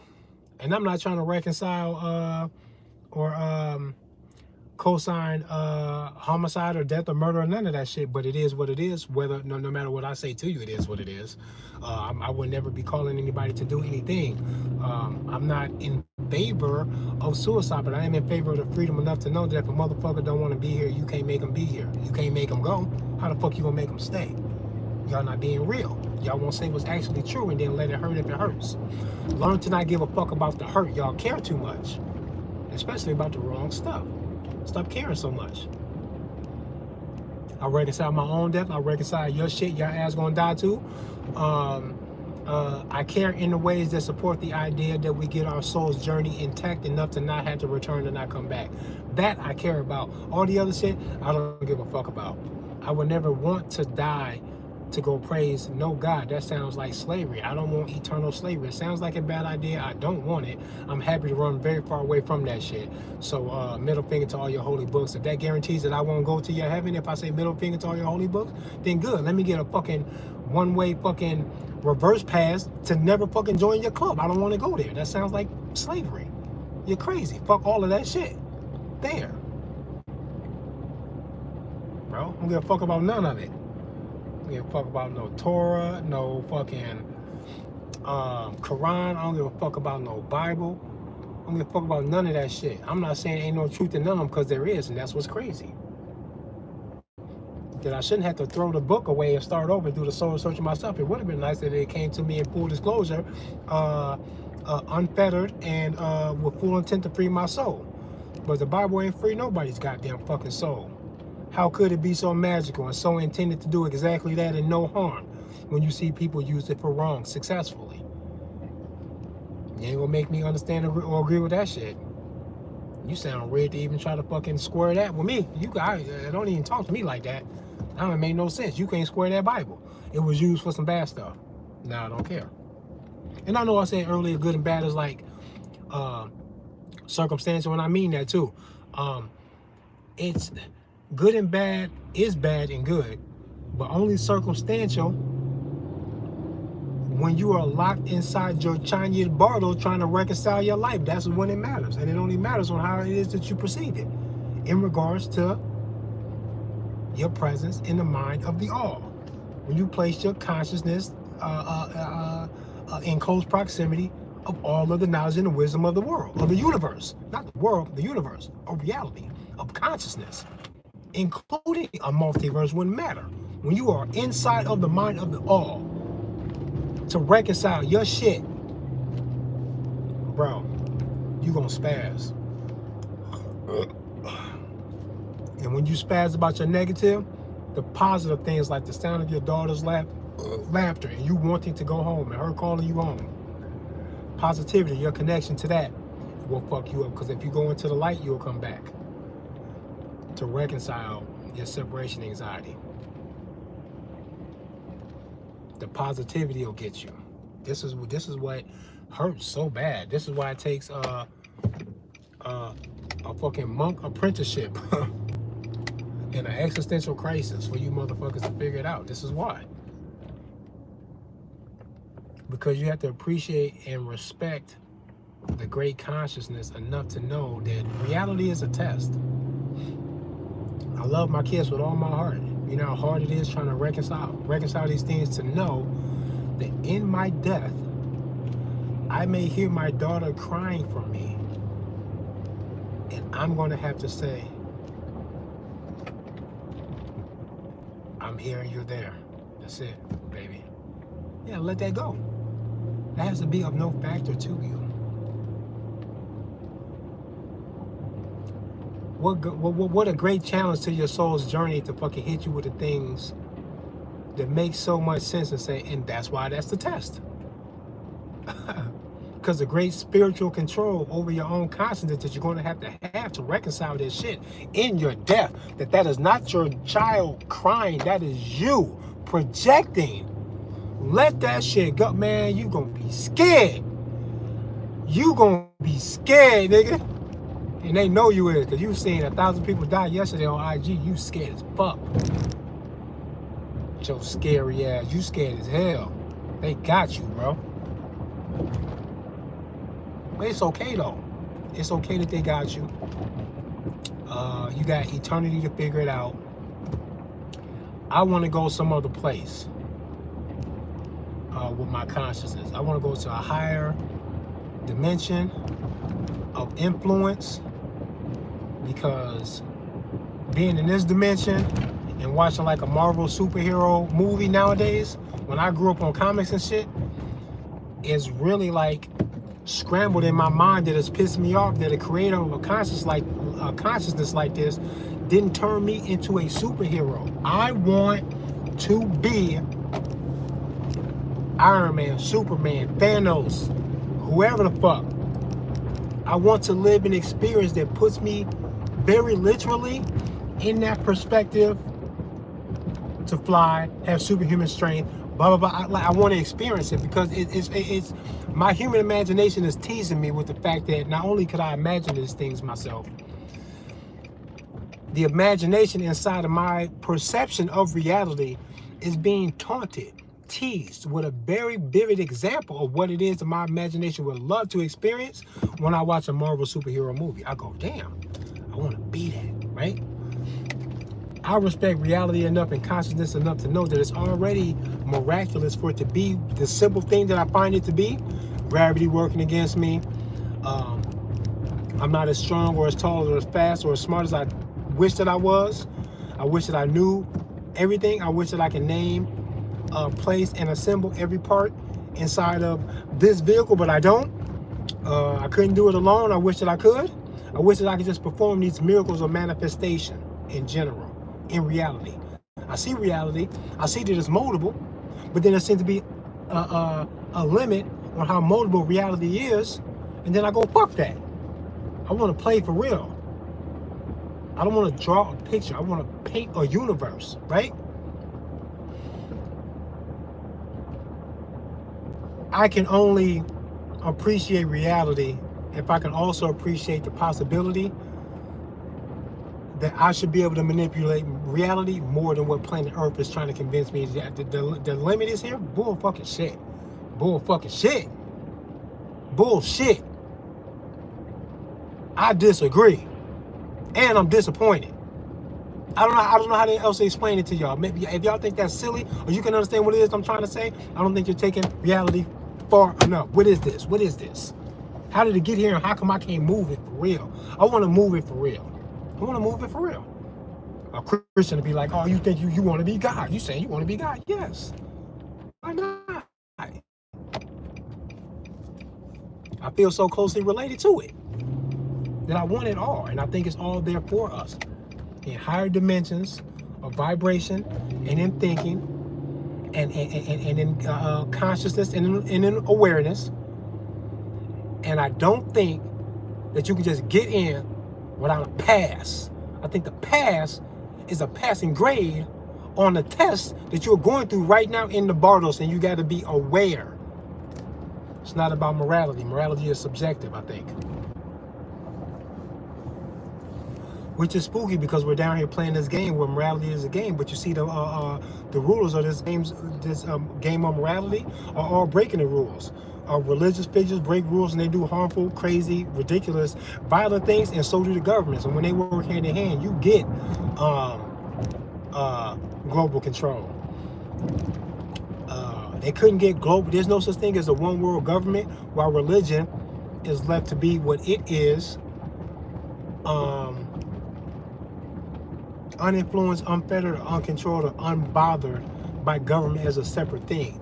You can only say one world government if you mean a conglomerate of things coming together. And it ain't just a conglomerate of things coming together like religion and government. There's a whole umbrella of things beneath this umbrella that highlight all of the tools of control that should closely resemble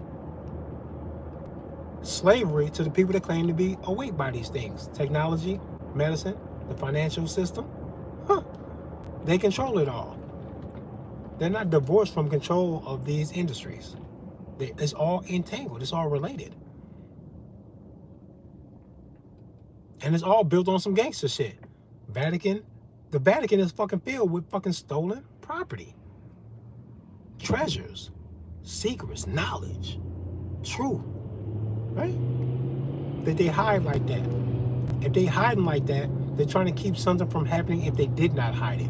What are they hiding, and what would happen if they couldn't hide it? Or if they didn't hide it? Then go fucking get it and then let the fucking revelation happen, is what I'm saying. That's what's supposed to happen. I think it'd be fair if it did. I think it'd be fair if there was a revelation of all things hidden so that people can have a better understanding of what's going on here, how bad it is, and what they should have been doing instead of devoting all of their energy to the systems that played them like bitches their entire lives. What should I have been doing then? Soul searching, recognizing your connection to the great consciousness, so you can know that this is a test of reconciliation of the fucking the relationship. Understanding some very fundamental things, that there is no out here divorce of what's going on inside of here. It is all together one thing. That's what it is. Talk about projecting. You are projecting the entire fucking universe. It's you in the universe in an exchange of information back and forth. So it appears, right? But there is nothing out there void of what you got going on in here. This is where it lives.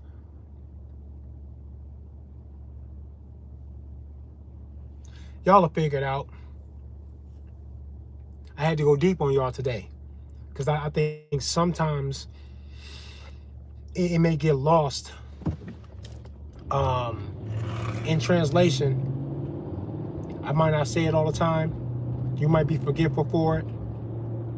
You might not keep on making the connections of the dots as I do, right? So I got to remind y'all, all this shit is connected, everything. And I do believe there's a direct correlation between their attempts to enslave humanity and your soul's journey and purpose, because they are blocking the clarity that will make it much more feasible for your soul's journey to be achieved. And they know it. They know that that is exactly what they're doing. And sometimes you might need an AR-15 to tell them to back the fuck off so you can figure this shit out before you go. You want to get it right this time. Because you failed 1,000 times. You died 1,000 times. You have failed that shit 1,000 times. I got a feeling this time, bro. I'm working on it, bro. I ain't no Tibetan fucking monk, right? I know my knee-jerk reaction would be like, if I thought I was about to be shot and killed. I'm not going to go, come on. Right? I know there's a fear of the death there.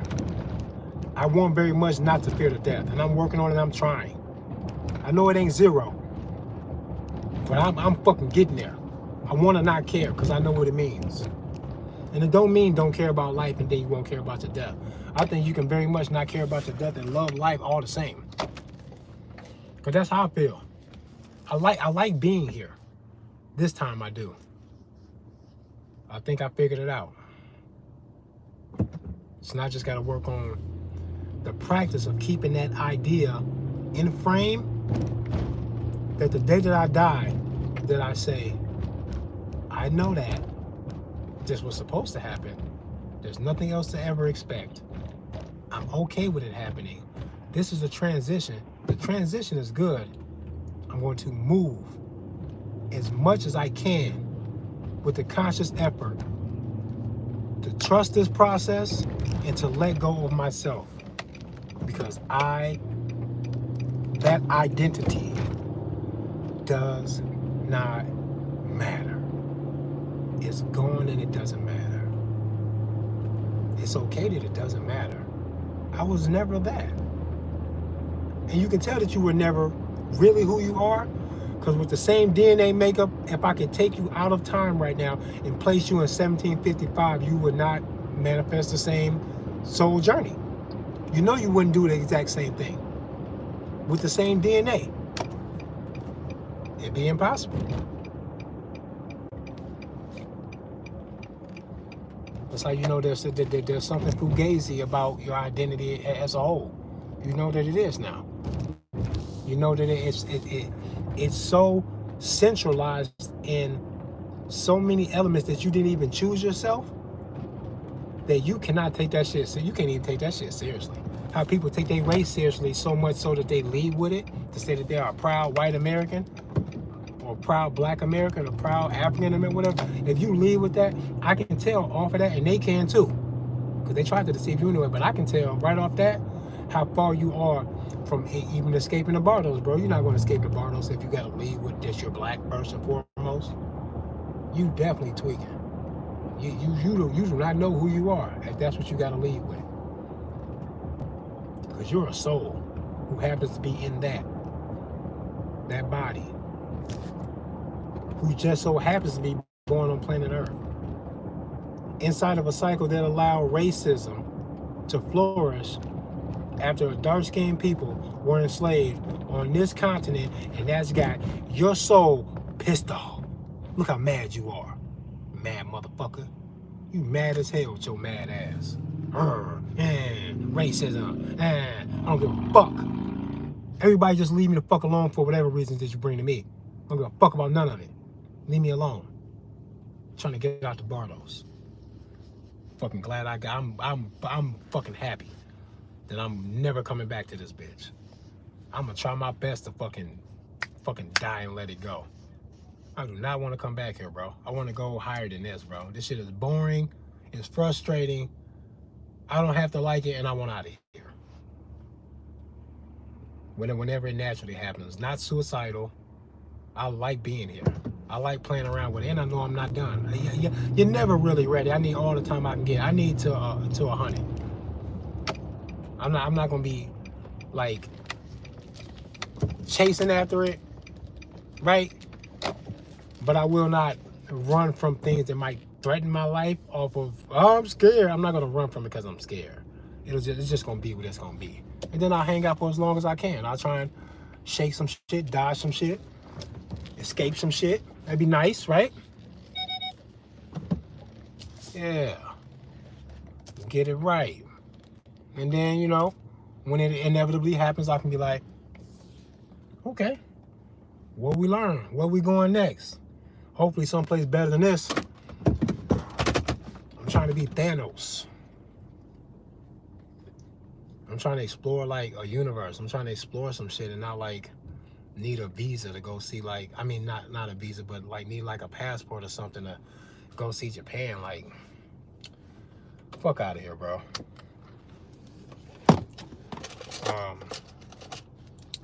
I've always said, way before I could place the sentiment of awareness, I've always said in my denial of Christianity and other religions that a real God would have made a planet full of gods, because that's how you maximize the God power. And if you don't do that, then either you can't do that and you're not really a God, sound like a bitch. On some level, you some kind of a bitch if you are a creative agent of consciousness and you don't make no more gods. You're either a bitch because you can't, or you have created some exercise that makes your creative energy fall short when you had the opportunity to manifest a planet full of gods and you didn't do that. You're either half-assing that shit or you're incapable. And now, I feel like me saying that all this time in denial of Christianity and other religions, now I feel like it's so true, because now I can place it in the context of, yeah, that makes sense. That did not mean, so we're not all gods. You gotta let me finish. That means that we are. We are all equally entangled inside the creative mind of the all, and we create, and we have great power. We're just locking into a dimension that won't allow us to flex the power. And you can tell, the human eye can only see a sliver of the light spectrum. That proves to you that the power available cannot be accessed and is being limited by the human body. Then I go, oh yeah, we're definitely better than that. We're better than what it is that we think that we're limited by right here. So when you say I'm a exceptional human being, and I go, yeah, in a meat suit. outside this meat suit and with power of pure imagination, you're probably way greater than what the world will allow you to imagine. Because as soon as you begin to imagine it, people say you crazy, or that sounds like a comic book or a movie. And how you gonna do that here? And what's the point in wasting energy in pondering these things? It sounds way better than a sporting event. It sounds way better than enlisting in the government with plans to dominate planet Earth, and they want me to play my role, to die in a field somewhere. I would much rather wonder what my consciousness could create if I were God himself.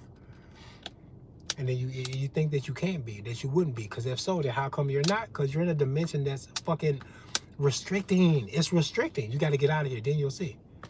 You're not going to get out of here if you can't escape the Barlows. So,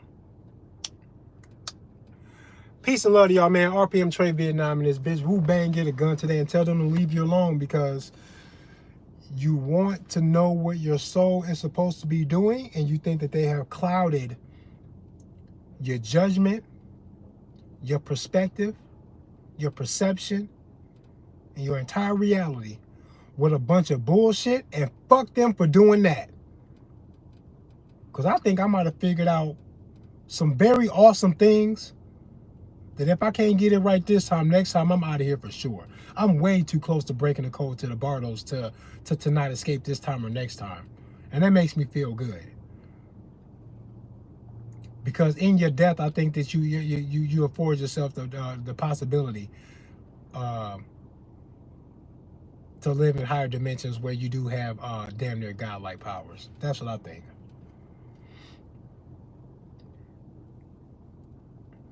Yep. I think we are a planet full of gods, actually. I think Jesus tried to say that.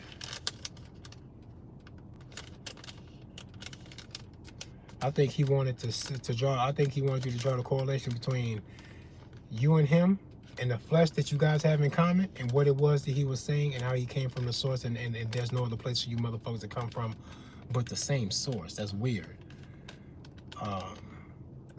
Christians actually fucking move forward as if some way, somehow, they were told that there's a separation somehow still between the spirit, the flesh, and us. But we're supposed to be spirited enough to recognize the spirit, protect the flesh, to do what? Whatever Jesus did or said he was going to do or whatever. I think it's a recipe to state that the task should have been the same. He just showed up and said, damn, you motherfuckers don't know we got work to do? Then everybody start, instead of being like, yeah, let me get like my man's right here. Because if it was him and 10 of us, nigga, we'd be good, right? What if there's 200 of us, right? That'd be good, right?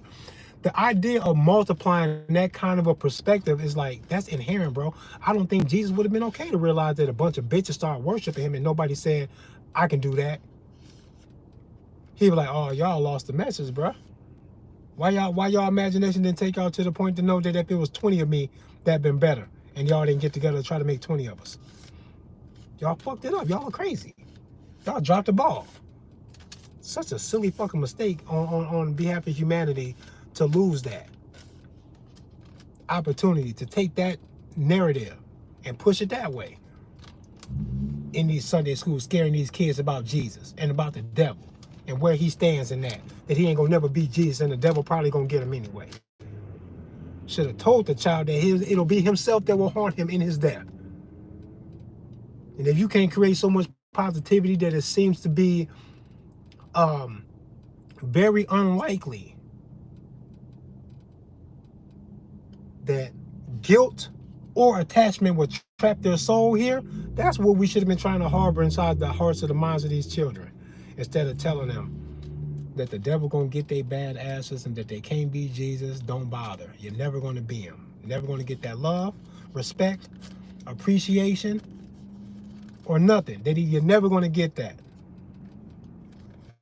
You wouldn't deserve it if you got it. Shame on you and your human ego if you get it, or try to get it. This is what the planet Earth do to your soul's journey, bro.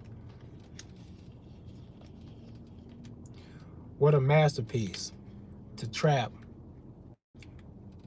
an eternal consciousness inside of this meat suit and then say, you gonna die. Boogie, woogie, woogie.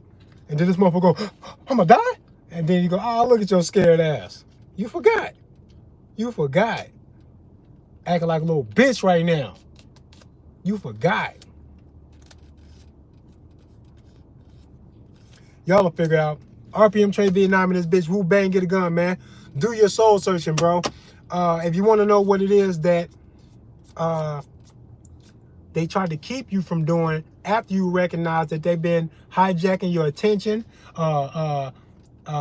the greatest chance you had to be properly educated on your soul's journey in your childhood. It's going to be hard to teach an old dog new tricks. You old as hell, you're not going to listen to me now, but the kids will listen to me.